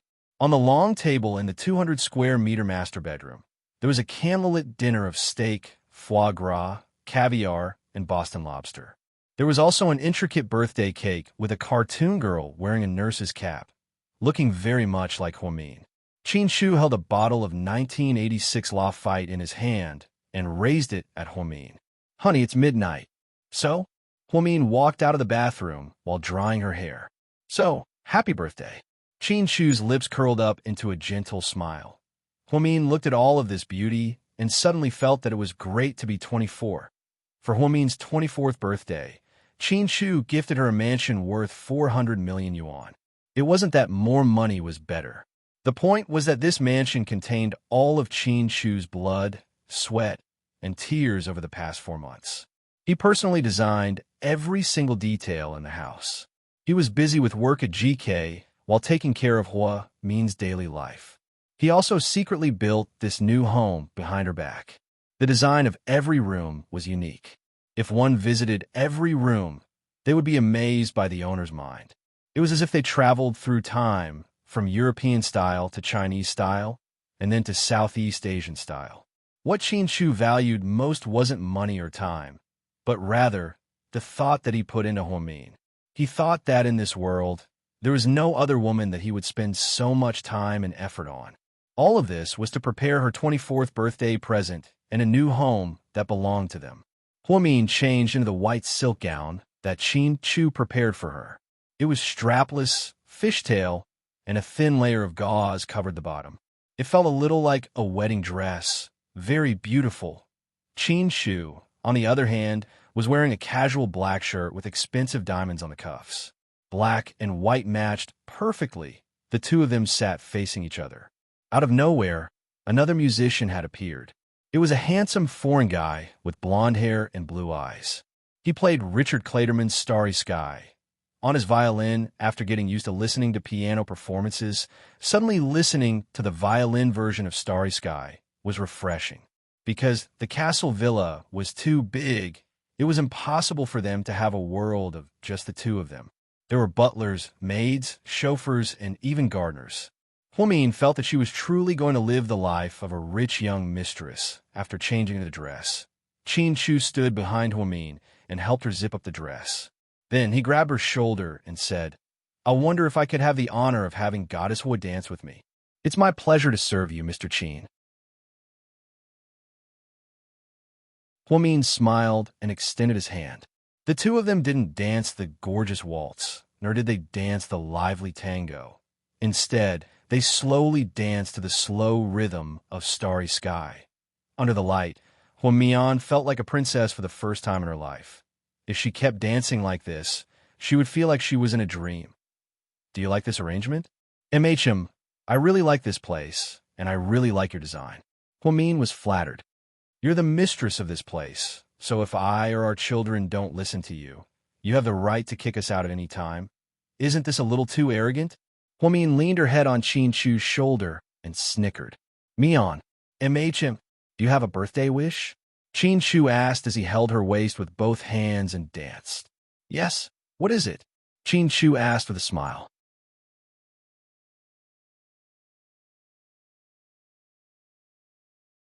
Chapter 489. "I'm not telling you." Huamin smiled mysteriously. "Fine, I won't ask if you don't want to tell me. It must have something to do with me." Qin Shu was still arrogant. After the two danced, they ate supper together. Then, Huamin drank a lot of red wine, which was a rare occurrence. Qin Shu prepared 3 bottles of red wine, but it wasn't enough. In the end, he asked someone to bring out another bottle from the wine cellar. Luckily, this was their new home, so there was a private underground wine cellar. Huamin was on cloud 9. Plus, Qin Shu was in a good mood, so he agreed to let her drink. In the end, when Huamin and Qin Shu finished the 4th bottle, she suddenly stood up. Then she walked toward Qin Shu. Then she sat down in his arms and wrapped her arms around his neck. Her eyes were a little misty. When the violinist saw this, he immediately went out of the room, not wanting to disturb the couple's private time. "Mian, you're drunk." Qin Shu rarely saw Huamin act so seductively. He was actually a little nervous. "I'm not drunk. I'm very sober." Huamin flirtatiously leaned against Qin Shu's ear and breathed into it. Her weak panting actually caused a subtle reaction in Qin Shu. Huamin raised her hand and unbuttoned Qin Shu's shirt. Although it seemed bold, her movements were actually very clumsy. Qin Shu didn't know whether to laugh or cry. "Honey, I can do it myself." Qin Shu smiled as he reached out and unbuttoned all the buttons on his shirt. His bronze skin instantly appeared before her eyes. Huomin's cold little hand quietly slid in. She touched him everywhere. Qin Shu's breathing became heavy. There was only one person in the world who could so easily arouse his desire, and that was Huomin, although they had just been intimate. However, Huomin seemed a little different after drinking. She actually changed her usual self and took the initiative to seduce Qin Shu. This was the first time. Therefore, Qin Shu had to cherish this opportunity. He lowered his head and kissed Huomin's fair neck. Then, he gently nibbled on it. Huomin felt as if there were countless small flames rising in his body, becoming hotter and hotter. The strapless gown was easier to take off. Qin Shu's slender fingers gently moved. Instantly, her chest was exposed. "Hubby," Huomin mumbled. Why are you so good-looking? Your eyes are good-looking, your mouth and your nose are also good-looking." Huomin pouted and reached out to place a finger on Qin Shu's lips. Qin Shu's eyes darkened. "In my eyes, no one is prettier than you." "Nonsense. You're prettier than me." Qin Shu was speechless. Fine, he admitted that his Mian was a little drunk. However, since she was beside him, he would forgive her this once. Qin Shu leaned over and bit Huomin's slightly red lips. Huomin wanted to say something, but Qin Shu blocked his mouth. This kiss went from gentle to rough, from gentle to domineering, and never stopped. Huomin felt hotter and hotter. It was as if there was a furnace hidden in his body, and his body was slowly melting. Qin Shu's reaction was obvious.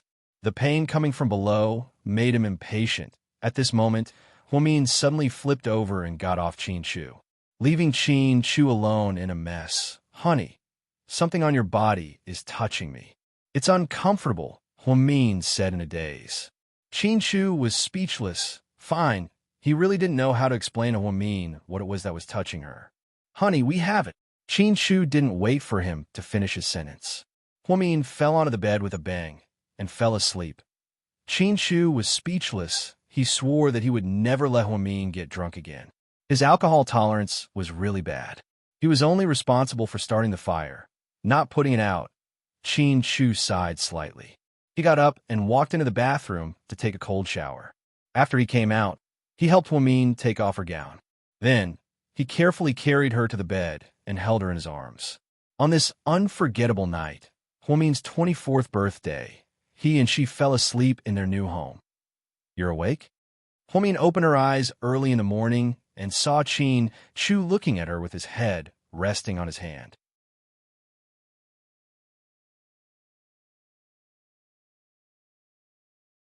Chapter 490. "Good morning, Mr. Qin," Huomin said drowsily as she rubbed her eyes. "Get up and get ready. I'll wait for you downstairs." Qin Shu kissed Huomin's cheek and went downstairs. After Huomin got up and washed up, she walked downstairs. The dining room on the first floor was brightly lit. Looking at the garden outside through the tall tempered glass, it was really refreshing. "Good morning, madam." "Good morning, a young lady." Along the way, all the maids greeted Huomin, which made her feel a bit uncomfortable. "Did you sleep well last night?" Qin Shu asked dotingly. "It was great." "Really? But I didn't sleep well?" Qin Shu said meaningfully as he sipped his coffee. Is it because I snored?" Huomin tilted her head and asked. "No. Is it because you're not used to sleeping in a new bed?" Huomin asked with a smile. "Not really." "Then why didn't you sleep well?" Huomin asked curiously. "Because you seduced me when you were drunk last night. Then, just as I was about to make my next move, you fainted on the bed and slept like a pig," Qin Shu said slowly. "Huomin, so, your alcohol tolerance is really bad. Test complete." "Mr. Qin, I'm sorry. I apologize." "Apologies don't work. Give me some actual compensation." "What kind of compensation do you want?" Huomin looked at Qin Shu with puppy eyes. "I have to do it twice tonight to make up for what happened last night. Otherwise, I'm sorry for taking a cold shower in the middle of the night. Ahem. Can you keep your voice down? There are other people here. Huamin felt awkward. She was afraid that the maids nearby would hear her. Looking at Huamin's embarrassed and shy appearance, Qin Chu proudly raised the corner of his mouth, indicating that he was very satisfied. What's our schedule today? Huamin took a bite of the bread and asked. I'll listen to you. Then I want to take you back to the old house because my mom and Jixin want to celebrate my birthday with me. Qin Chu slowly picked up his cup of coffee and didn't say anything. But it's okay if you don't want to go. I'll be back soon. We're going to have dinner with Gao Ran and Lingling tonight. Perhaps he was afraid that Qin Chu would feel awkward, so Huamin came up with an excuse for him. No, I'll go with you. Qin Chu raised his head and said firmly. But my mom, her attitude might not be too good. Huamin was a little worried. I understand. No matter how she treats me, I'll accept it. Our family owes it to her. From the day I got together with you, I was prepared to accept anything. Qin Chu's words were very manly, and Huamin felt very touched. He knew that his mom wouldn't be nice to him, but he was still willing to go with her. It only meant that he loved her and her dog. After dinner, the two of them drove off in Qin Chu's Maybach. When they passed by the mall, Qin Chu got out of the car and bought a lot of high-end nutritional products such as bird's nest and sea cucumber. He also bought the latest model of tablet and phone. On the way, Huamin suddenly asked, Huamin, are we moving to the South Hill Mansion soon? Are we going to live there from now on? You don't like it? No, I just think it's too early. We don't have a baby yet, and it's too empty for just the two of us. Plus, it's so far from where I work. Most importantly, I don't want to leave my home at Imperial Park. Huamin gave a few reasons in one breath, but the most important one was that she didn't want to leave her home in the city center. They had lived there for more than 4 months. From the moment they registered their marriage until now, it already felt like home. Qin Chu understood Huamin very well, so he nodded. How about this? We'll live in the city center from Monday to Thursday and go to the South Hill Mansion on Friday night until Sunday. What do you think? Sure, that's a good idea. We can live in both places. Huamin nodded in agreement. After driving for more than 30 minutes, they finally arrived at the old mansion. The words demolition on the wall were still very eye-catching. Qin Chu frowned slightly. How did the Hua Corporation deal with the demolition?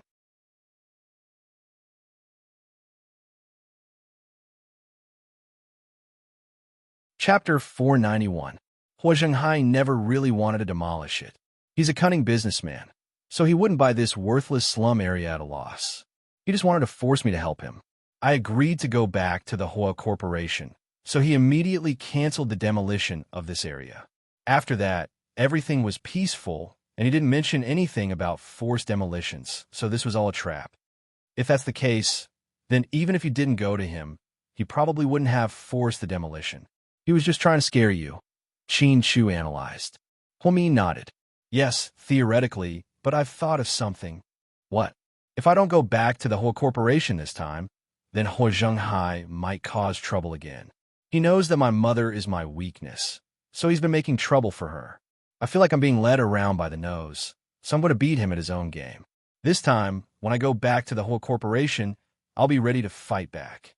I'm not the kind of person who likes to be led around by others. Hua Zhenghai has to pay for bullying me like this. Huamin said word by word as she looked out the car window. Good girl, tell me if you need anything. I know, I can handle it for now, don't worry. Huamin hugged Qin Chu's arm and smiled coquettishly. Qin Chu always knew what kind of person Huamin was. She was someone who didn't want to be taken advantage of. If she was provoked, then with her intelligence, she could easily kill someone. It was just a matter of whether she wanted to do it or not. When the two walked into the yard with their bags, Yang Meirong was the only one there. She seemed to be picking vegetables. Mom, Huamin called out hesitantly. Yang Meirong looked up and saw Huamin and Qin Chu. She seemed unhappy. What's he doing here? Before Huamin could say anything, Jixin ran out of the house. He was very happy to see Qin Chu and Huamin. Sis, brother-in-law, you're back. What brother-in-law? You better watch your mouth. Yang Meirong scolded angrily. Sis and brother-in-law register their marriage and are legally married. Even though they didn't have a wedding, in my heart, he's still my brother-in-law. Jing Jixin ignored his mother's scolding and walked over to help Huamin and Huamin take their things. Qin Shu handed her the tablet and phone. These are for you. Wow, it's the latest model. Thank you, brother-in-law. Jing Jixin was a guy, so he really liked electronic products. However, the latest electronic products on the market were all very expensive. Although his sister gave him enough living expenses, he still didn't want to spend his sister's money recklessly. Now that Qin Shu had given him a tablet and a phone, Jing Jixin really liked it. As for the yellow Chevrolet Camaro sports car, he still didn't dare to drive it home for fear that his mother would explode in anger. Mom, let me help you.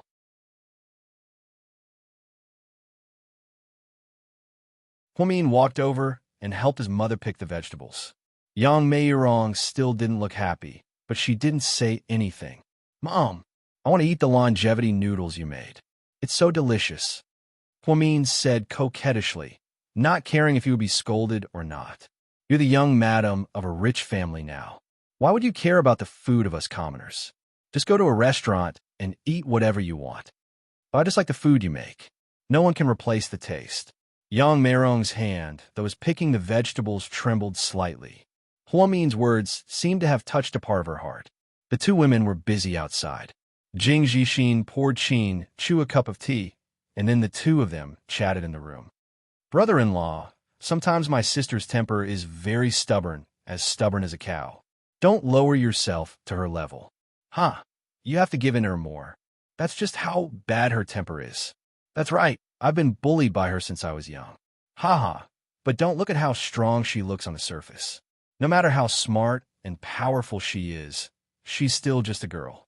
In fact, she's very sensitive and weak inside. If she gets hurt, she'll hide and heal herself. I really love my sister, so please don't let my sister get hurt in the future.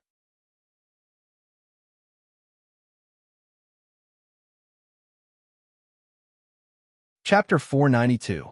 Jing Jixin chuckled, but what he meant was simple. He wanted Qin Shu to be more tolerant of Huamin.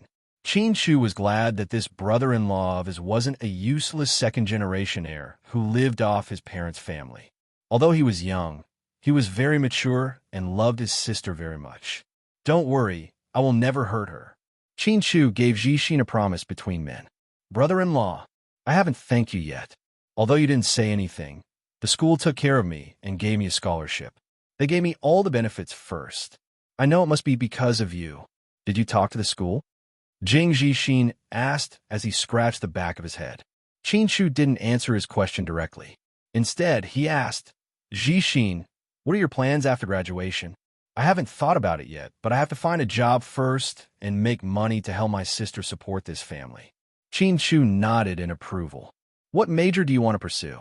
Let me know when the time comes. GK has many subsidiaries, and there's bound to be one that suits you. You can start from the bottom and learn a lot. When the time is right, you can come to the headquarters and help me.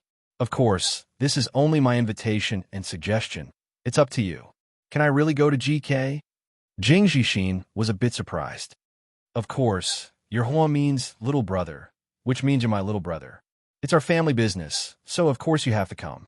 Before Jing Jixin could say anything, Huamian walked in from outside, her hands dripping wet. What are you talking about? You look so excited. She asked with a smile. Nothing, it's just that Jixin told me not to bully you anymore. Qin Shu said. Don't worry, you little brat. Your sister is so fierce, no one will bully me.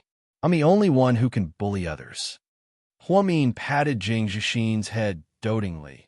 The love of his sister for her little brother was written all over her face. After working for more than an hour, Huamin helped his mother cook 8 dishes. They were all Huamin's favorite dishes: braised pork ribs, soy sauce pork trotters, spicy codfish, bitter melon fried eggs, homemade sausages, salted prawns, pine nut corn, green pepper pork liver, hibiscus soup. Almost all of them were Huamin's favorite dishes. Mommy, you're so biased. You're making all of my sister's favorite food. Jing Jixin taunted on purpose. I just did it casually. Yang Meirong immediately denied. Huamin picked up a piece of pork rib and put it in Qin Shu's bowl. Try this. It's my mom's best dish. No one can make it as good as this. not even the chefs of five-star hotels. Qin Shu picked up a piece of rib and took a small bite. After chewing for a long time, he finally said slowly, Annie Yang's cooking is really good. Brother-in-law, it's not right to call her Annie. Shouldn't you call her Mom? Jing Zixin purposely said, trying to close the distance between Qin Shu and Yang Meirong. Before Qin Shu could respond, Yang Meirong's face immediately darkened. You flatter me. I don't have such a noble son. I'm not as lucky as Lady Qin. Yang Meirong's words made Qin Shu and Huamin feel very awkward. Jing Zixin realized that he was too anxious and forgot that his mother still didn't like the Qin family. So, he changed the topic and immediately took out a shoe box from under the table and handed it to Huamin. Sis, this is for you. Happy birthday. Huamin took it and opened it. He almost fainted. It was a pair of black flat-heeled shoes. The leather looked good, but the style was so old-fashioned that it couldn't be any more old-fashioned. At this moment, she really doubted her brother's taste in shopping. Zixin, did you get the wrong one? You bought this for Mom, right? Huamin asked. It's not for Mom, it's for you. This style is too old-fashioned. Jing Zixin, are you sure you're not joking? Huamin wanted to cry.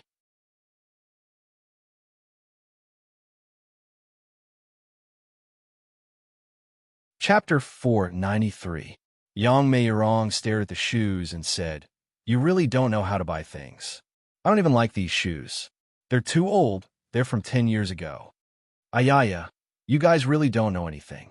You don't know anything about fashion, yet you're saying that my taste is old-fashioned. Let me tell you, these shoes were custom-made at a private workshop. I drew the design myself, and I picked the leather myself. Including the materials and the craftsmanship cost, it costs more than 900 yuan. Do you know? Even though they're not branded, they're handmade and are very comfortable. My sister doesn't need fancy heels. If she goes to an event, my brother-in-law will prepare them for her. She usually runs around the hospital, so these shoes are the most comfortable for her there. After listening to Jing Zixin's earnest advice, Huamin suddenly felt that it made sense. But a pair of shoes like this costs more than 900 yuan. Zixin, did he scam you? Huamin placed the shoes on the ground and stepped in with one foot. They fit perfectly. Of course not. They're worth the money.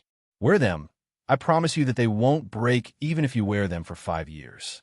Jing Zixin patted his chest and promised. Qin Shu looked at them and thought that they were pretty good as well. The design is ordinary, but the leather is good. It's perfect for you to wear for work. He really put in a lot of effort. Okay, I'll take them. Thank you, Jing Zixin. Huamin was very happy. Huamin was very touched that Jing Zixin used the money he saved to buy his sister a pair of shoes that cost almost 1,000 yuan. Mom, can you give sis your present too? Jing Zixin looked at his mother and said, What present? Yang Meirong didn't seem to want to say. Hey, hurry up and take it out. I saw you knitting a sweater a few days ago. I knitted it for myself. Yang Meirong was still stubborn.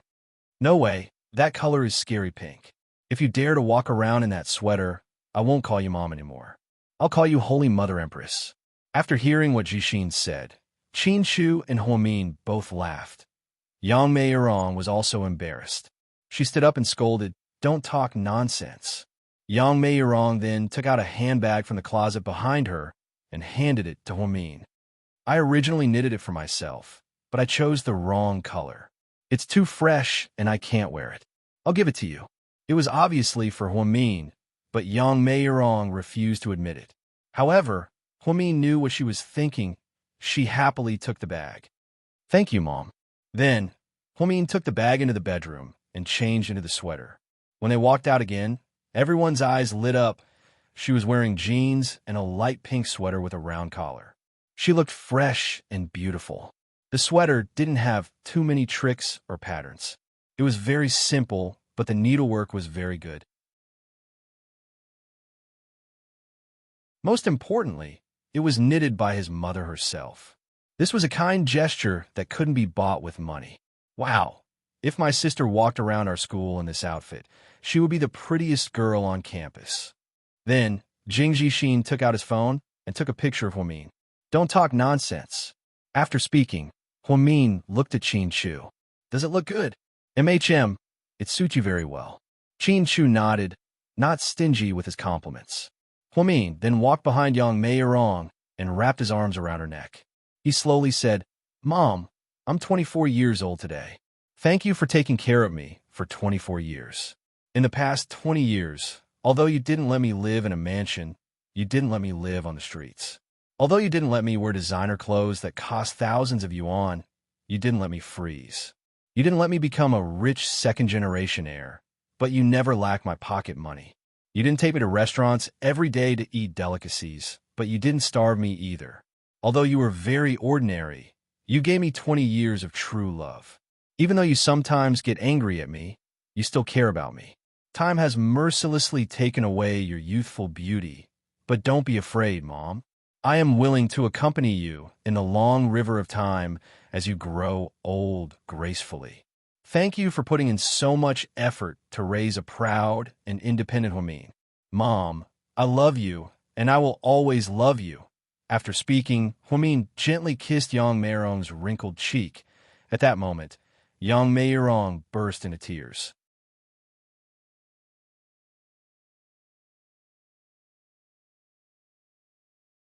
Chapter 494. Jing Zhixin also had tears in his eyes, and they were on the verge of flowing out. He wasn't a crybaby, but his sister's words were too heart-wrenching, and he wasn't prepared for it. Qin Chu was also a little touched by Huamin. He knew about Huamin's background, and that Yang Meirong wasn't Huamin's biological mother. However, she still loved Huamin. No matter how arrogant and calm she appeared on the surface, she was still a person of flesh and blood. Especially deep down, there was a kind side to her that all girls had. She knew how to be grateful, and she knew that her adoptive mother was more important than anything else. Even though she wasn't related by blood, it was hard to repay her kindness. You child, where did you get all this nonsense? Seriously, I'll go see if there's any soup left and get some for you guys. After speaking, Yang Meirong got up and walked toward the kitchen. Sis, look at you, you made Mom cry, Jing Zhixin said with a choked voice. If Yang Meirong wasn't her biological mother, then that meant that Zhixin wasn't her biological brother. However, Huamin still doted on her and watched her grow up. After all these years, the bond between them was even thicker than blood. Just then, Huamin received a red packet notification. She opened it and saw that it was from Huang Yu, 88. 88 yuan. It wasn't a lot, but it was a token of her appreciation. Senior sister, happy birthday. I hope you'll always be so arrogant and strong, Huang Yu sent. Thank you, junior sister, but how did you know it's my birthday? Oh, I saw your resume at the hospital and remembered it, Huang Yu answered vaguely. Oh, I thought you saw Zhixin's post on WeChat, Huamin said meaningfully. Zhixin had just posted a picture of Huamin wearing a pink sweater, along with a caption, Happy 24th birthday, sis. Huh, really? I didn't notice. I was at work and didn't look at WeChat, Huang Yu explained. Okay, I'll treat you to dinner later. Okay, senior sister. To be honest, after chatting with Huang Yu, Huamin's heart felt heavy. Huang Yu obviously saw Zhixin's post on WeChat, but she didn't dare to admit it and said that she saw his resume from the hospital. This reason was too far-fetched. In fact, even if she said that she saw it on Zhixin's WeChat moments, it wouldn't be a big deal. However, she hid it from him. Ants. Zhixin's. MHM. How are you and Huang Yu doing? Huamian asked casually while her mother was away. What? Why is this?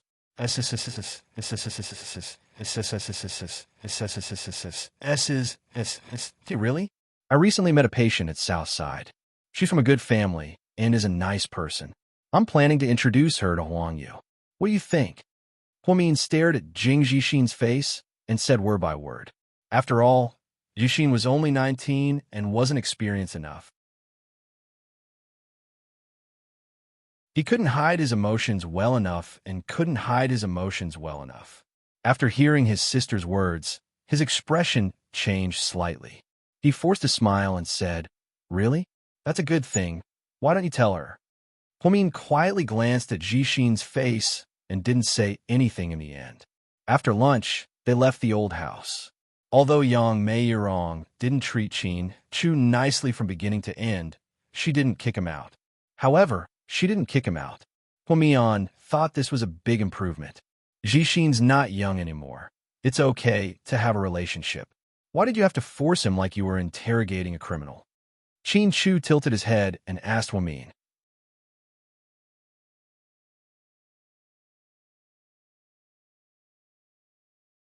Chapter 495.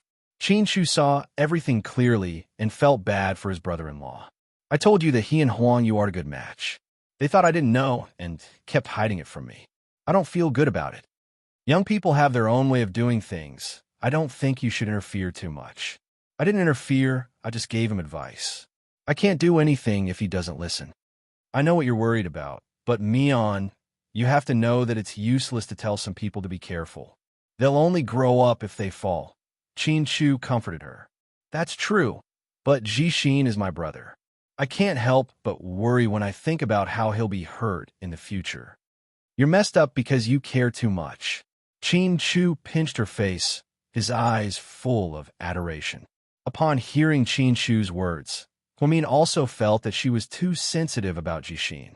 He was old and had the right to choose who to fall in love with, but she always felt uneasy, as if Jixin and Huang Yu weren't a good match.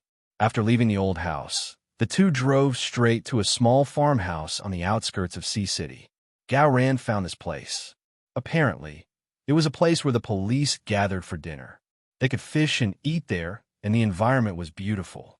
When they arrived, Zhu Lingling and Gao Ran were already there and fishing. Of course, they couldn't forget to quarrel while fishing. Gao Ran, are you blind? Can't you see that my fish are about to bite? Why did you touch my fishing rod? Sis, it's your eyesight that's bad. It's just the wind, there's no fish biting. Let me tell you, I just fished in this area and nothing took the bait. You should go somewhere else, or else you won't be able to catch a single fish. I'm Jiang Taigong. It's none of your business if someone is willing to take the bait. Zhu Lingling rolled her eyes at him. Jiang Taigong, are they fishing for fish? They're waiting for Shibuaho. You should study more, it's good for you. Fuck you. If you're so good at studying, why didn't you go to Tsinghua University? Why did you go to a bullshit police academy? That's because I'm great. I want to be the police of the people, get rid of evil for the people, and protect the peace of the area. Bullshit. You're just afraid of your dad. You're afraid that he'll break your legs. Gao Ran was speechless. Huo Mian's mood instantly improved when they heard the quarrel between the two clowns from afar. You two quarrel the moment you meet. Are you planning to quarrel for the rest of your lives? Huo Mian laughed. Why didn't you give me a call before you came? Come, let's go eat. I'm not fishing anymore. Gao Ran threw down the fishing rod and immediately pulled Qin Chu into the yard. Zhu Lingling also stood up. What took you so long? I'm starving. Both of us have finished eating. We ate at my house. You're home? You guys are home? Zhu Lingling looked at Huo Mian in surprise. Yes. Then your mother didn't do that, did she? What did she do? She didn't kick Qin Chu out, right? Zhu Lingling thought that Huo Mian's mother was terrifying when she lost her temper. She was 10 times scarier than her own mother. No, she didn't. Although she didn't look too good, she wouldn't kick us out. Huo Mian laughed. That's not bad. There's hope. He patted Huo Mian's shoulder, and the two of them followed him inside. Zhu Lingling took out a bottle of perfume from her bag and handed it to Huo Mian. Here, a birthday present. Didn't you already give me a red packet? That was just an appetizer. I'm sure you'll like this. What is it? Huo Mian curiously took the perfume bottle. He looked at the label and was shocked beyond words. Lingling, this is? Huo Mian looked at Zhu Lingling in disbelief.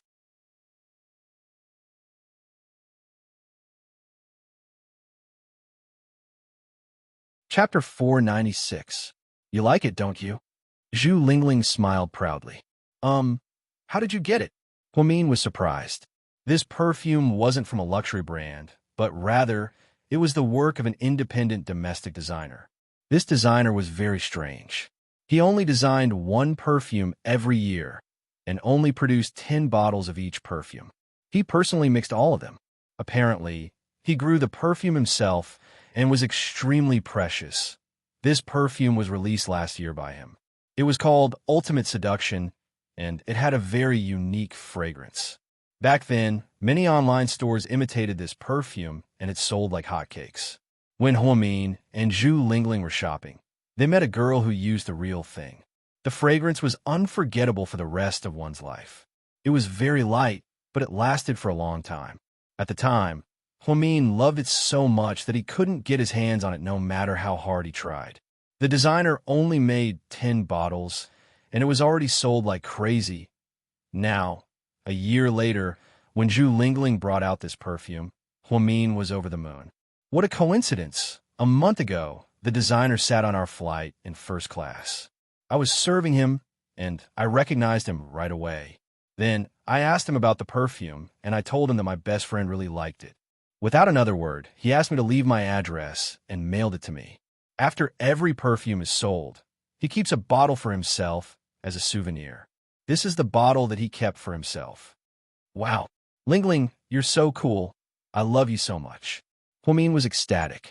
Qin Chu looked at his wife faintly and said sourly, "It's just perfume, right? I'll buy you as many as you want." "I like Yanni's perfume," Huamin said stubbornly. Yanni was the designer's English name.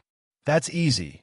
Just get him to come to GK, and he'll make your perfume in the future," Qin Chu said domineeringly. Huamin was speechless. Zhu Lingling, rich people can do whatever they want. Gao Ran, the domineering CEO. Bye. I can't even compare to him. Huamin smiled and carefully put the perfume in her bag. "I don't want him to only make it for me. He's a free man and an artist. Restricting him is the same as blocking his talent. That's for the best. This kind of thing can't be forced. If I get it, I'll be lucky. If I don't, it's up to fate. But the designer is so kind to give you his treasure collection. Don't tell me you slept with him?" Gao Ran interrupted sourly. "Fuck your grandpa. Do you think everyone is as dirty as you? Fuck my bed? Ahem. Hold on. Are you saying that you two have slept together?" Huamin asked on purpose. Cough. Gao Ran coughed violently, not knowing how to cover it up. Zhu Lingling realized that she had let the cat out of the bag and immediately explained, "There was a misunderstanding. We were both drunk and accidentally. Nothing happened between us, really." "I believe that you two slept together and nothing happened. Really? I believe you." Huamin laughed hysterically. She was amused by Gao Ran and Zhu Lingling's awkward expressions. "Only a ghost would believe that," Qin Chu suddenly said. Hey, don't change the subject. Let me ask you, why did the designer sell you the perfume?" Gao Ran looked at Zhu Lingling and asked. "Of course he wouldn't sell it to me so easily. I gave him Michael Jackson's collector's edition album. He's a fan of Michael Jackson." "Lingling, you gave him the album?" Huamian knew that Lingling had bought the album from a lot of music stores when she went to the States for a vacation. She had always loved it. "Oh, I gave it to him. It's okay. After a while, I didn't like it anymore. I exchanged it for perfume for you. It's not a loss." Zhu Lingling smiled. Huami knew that Zhu Lingling had always been a loyal friend. For something that she liked, she was willing to give up her own things to exchange for it. A best friend like her was worthy of a deep friendship. Huamin didn't take the risk to save her at the nightclub in vain. Hearing that Zhu Lingling had exchanged perfume, Gao Ran was relieved. "Hey, what about you? Did you give me the birthday present? Hurry up." Zhu Lingling was afraid that Qin Chu and Huamin wouldn't let go of the fact that they slept together. She immediately pinched Gao Ran's shoulder and reminded him to take out the present.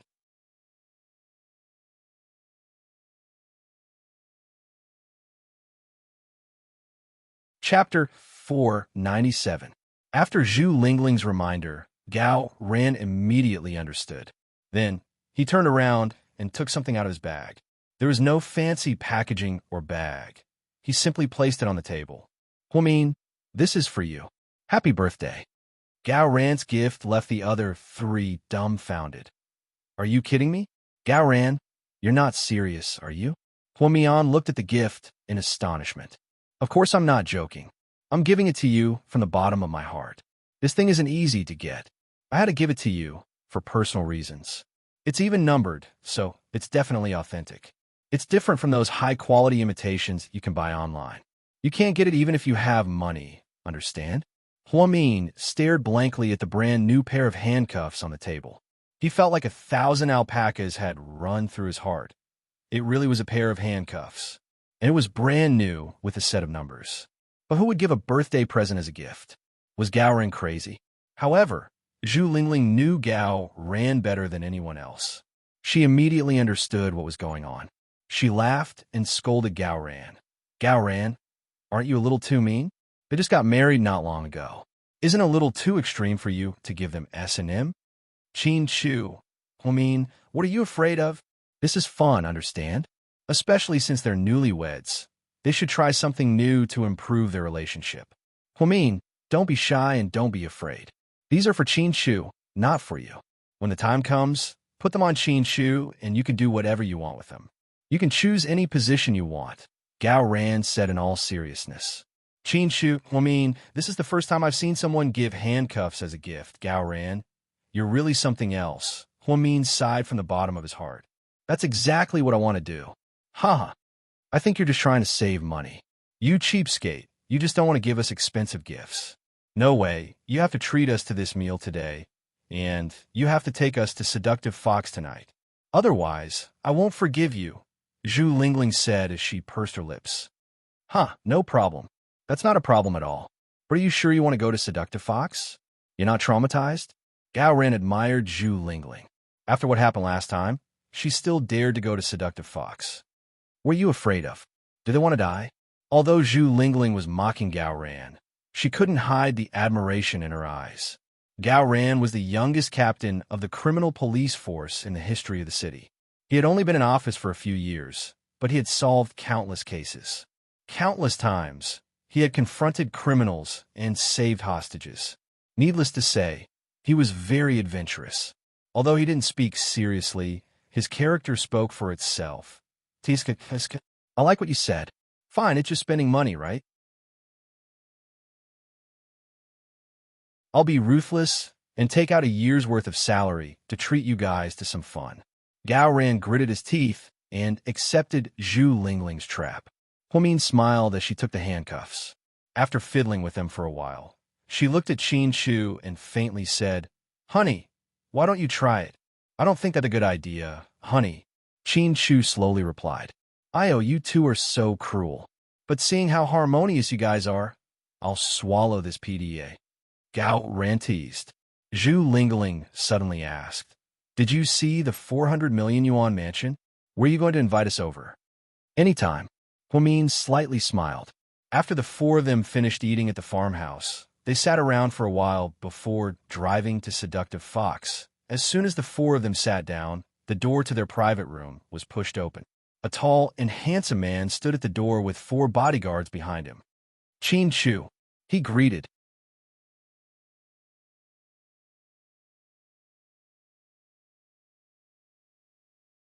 Chapter 498. Rick. When he saw Rick, Qin Chu stood up and walked over.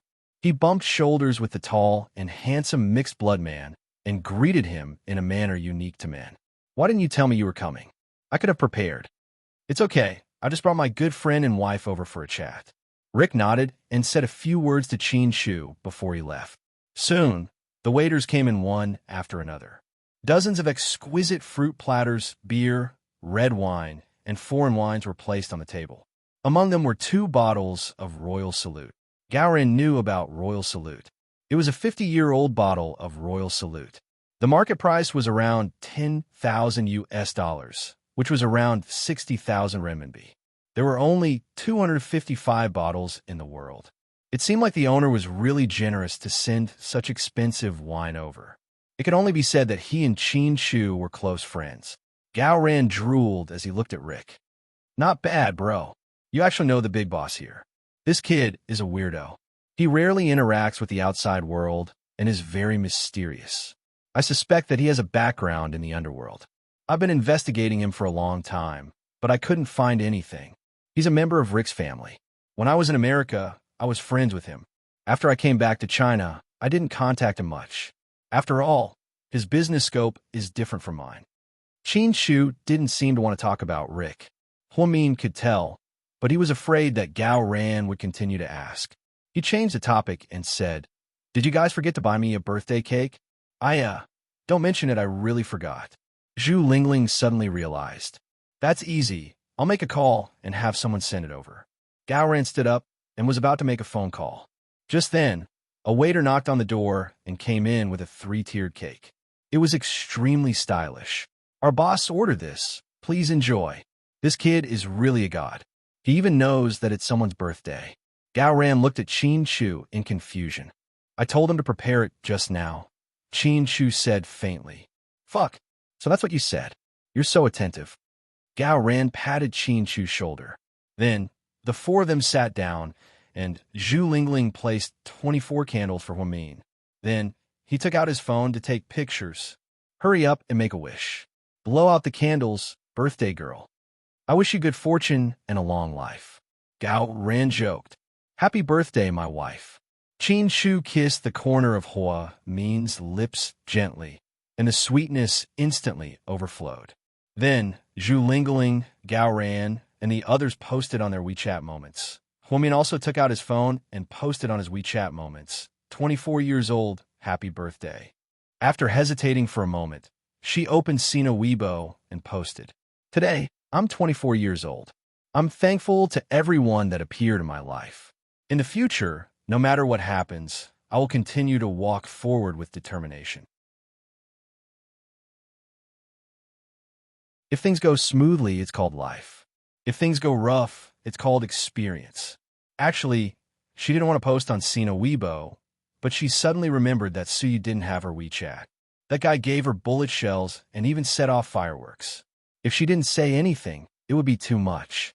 Sure enough, Suyu saw the update and sent her a private message with only 4 words, "Happy birthday." Huamin also replied with 2 words, "Thank you." Although they were so polite and distant, Suyu felt happy because Huamin replied to her. He even posted on Weibo to express his gratitude. "Why are you smiling like an idiot? Did Imperial Star's stock price hit its upper limit?" Wei Liao looked at Suyu smiling as he held his phone and was very confused. "No. Then why are you so happy? Guess." Suyu looked up and smiled mysteriously. "Do I even need to guess? I could tell with my eyes closed." "What? Did Miss Hua agree to have sex with you?" Wei Liao teased on purpose.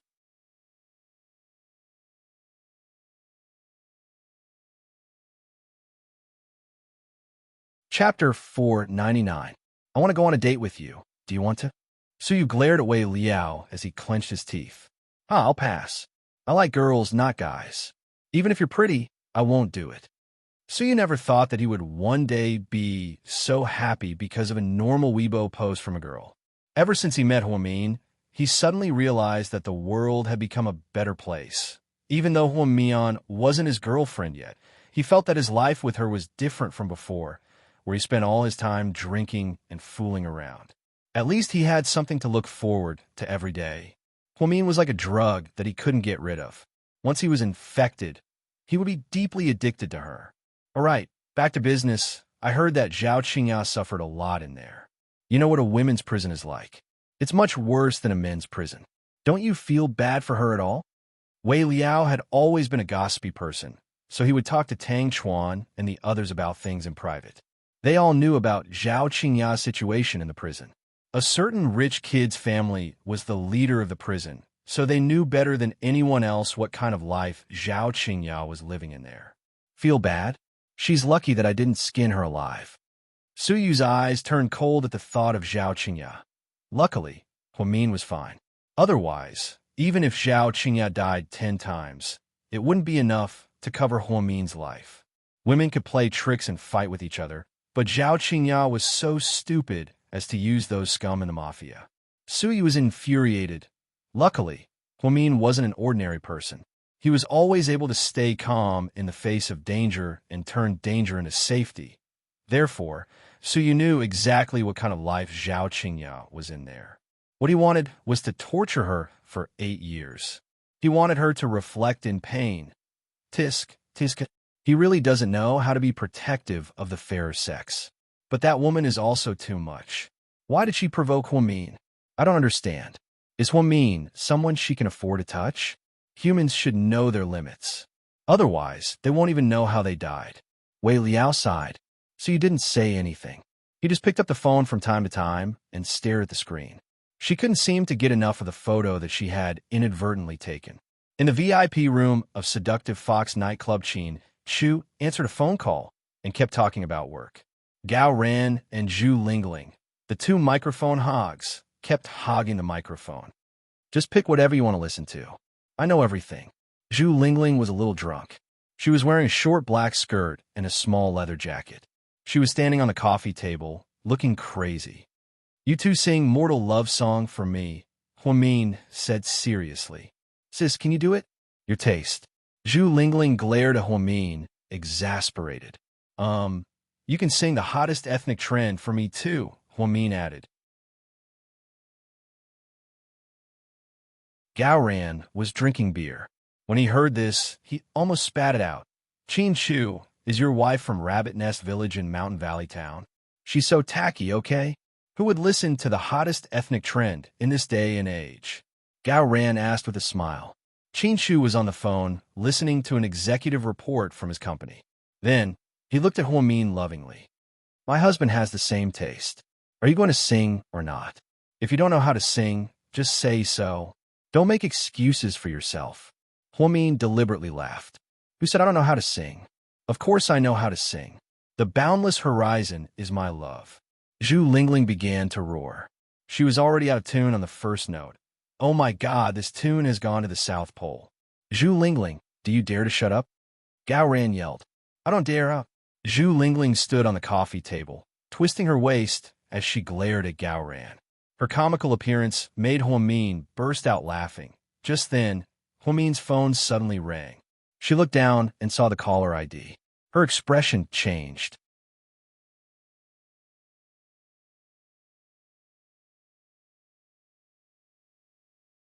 Chapter 500. After a moment of hesitation, Huamin still picked up the phone. As she picked up the phone, she walked out of the private room with her phone in hand. Hello? Happy birthday, Mian. Ning Ziyuan's voice was a little hoarse on the other end of the phone. Thank you.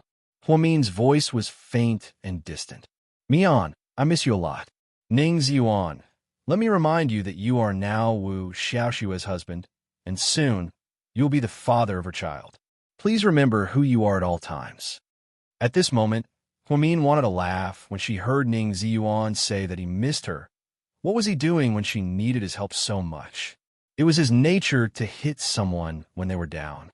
Mian, I really regret it. I should have listened to your explanation back then. I shouldn't have doubted you, and I shouldn't have done those things to hurt you. I know you won't forgive me, but I still regret it. Do you know? I don't want to give up, and I don't feel good about it. God gave me such a good girl. Why didn't I cherish her? Ning Ziyuan was probably drunk, so his tone was a little emotional. Huamin only listened quietly, without any emotional fluctuations. In this world, there's no medicine for regret.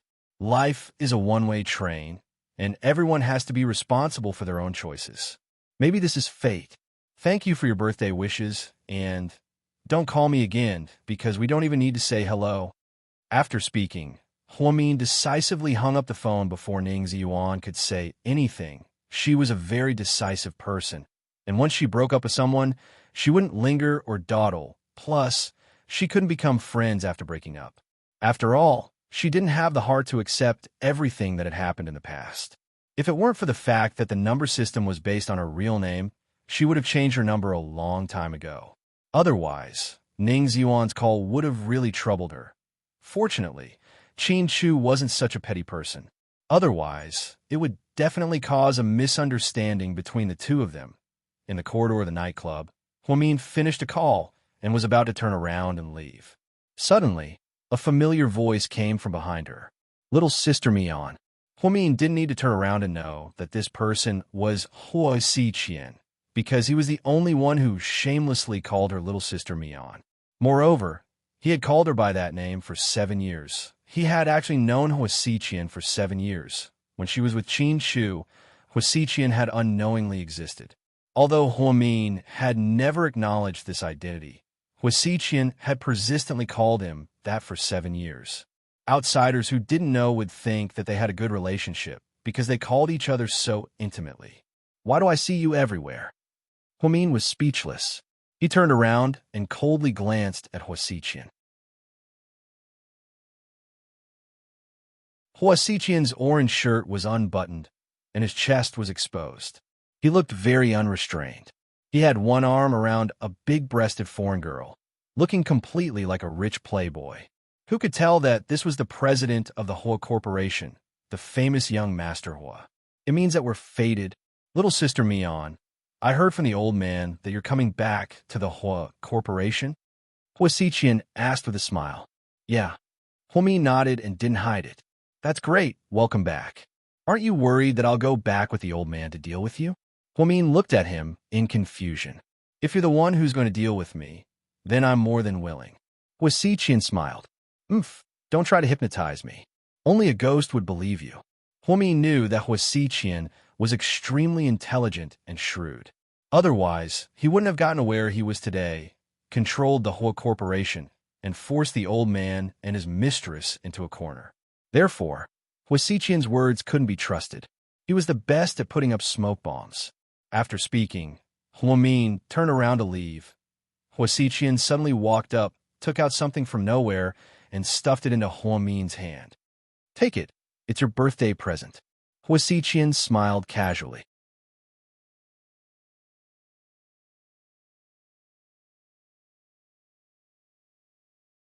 Chapter 501. President Hua. Are you kidding me? Huamin didn't know whether to laugh or cry as he looked at the koala in his arms that wasn't even half a meter tall. The president of the whole corporation gave her a plush toy that wasn't even worth 50 yuan as a birthday present.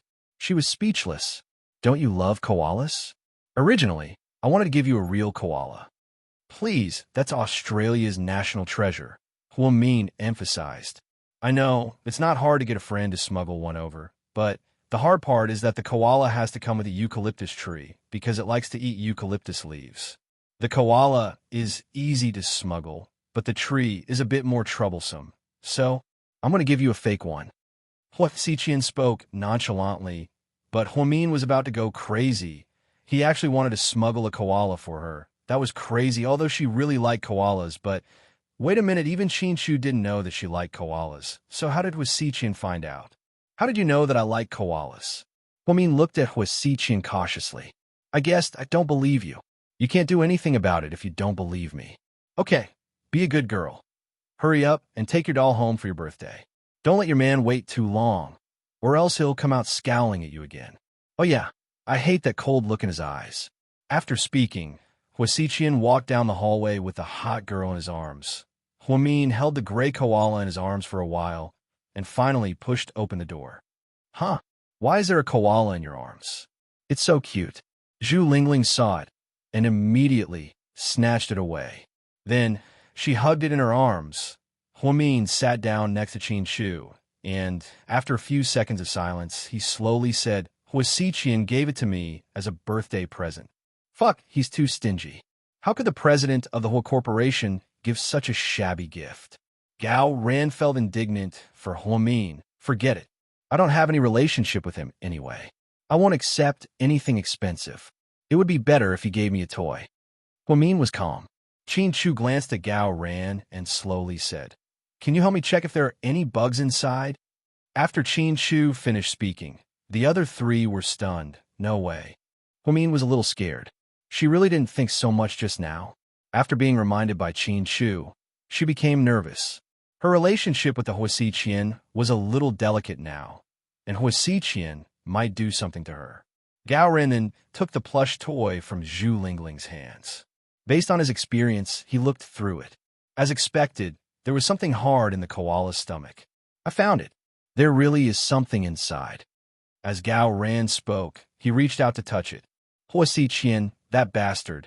How dare he do something to me? Huamin clenched her teeth, her face dark. Qinshu didn't say anything. He only watched Gao Ran's actions. After a lot of effort, Gao Ran finally took out the object in the koala's stomach. It was a square brocade box. It was dark red, and it looked very classy. Why do I feel like this doesn't look like a bug? Zhu Lingling slowly said as she watched from the side. Huamin didn't say anything.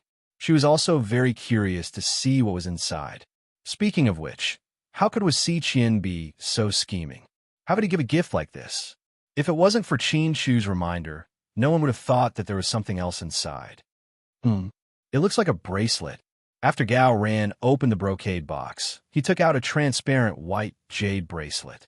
Even if someone who didn't know about jewelry saw it, they would still say that it was beautiful. It looks expensive. Zhu Lingling touched it and thought that it was cool to the touch. Qin Shu stood up and took the jade bracelet from Gao Ran's hand.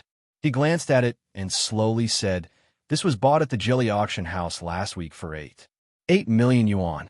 It's a Ming Dynasty Imperial Concubine bracelet. Apparently, it was bestowed by the Emperor of Wanli." You're tuning in to the Romance Rendezvous YouTube channel. We're so grateful for your support, and don't forget to subscribe to join us on this incredible journey through captivating stories. Your generosity through donations truly makes a world of difference, as it's the primary source of revenue that allows me to expand and enhance this channel for you. Thank you from the bottom of my heart for being a part of this adventure.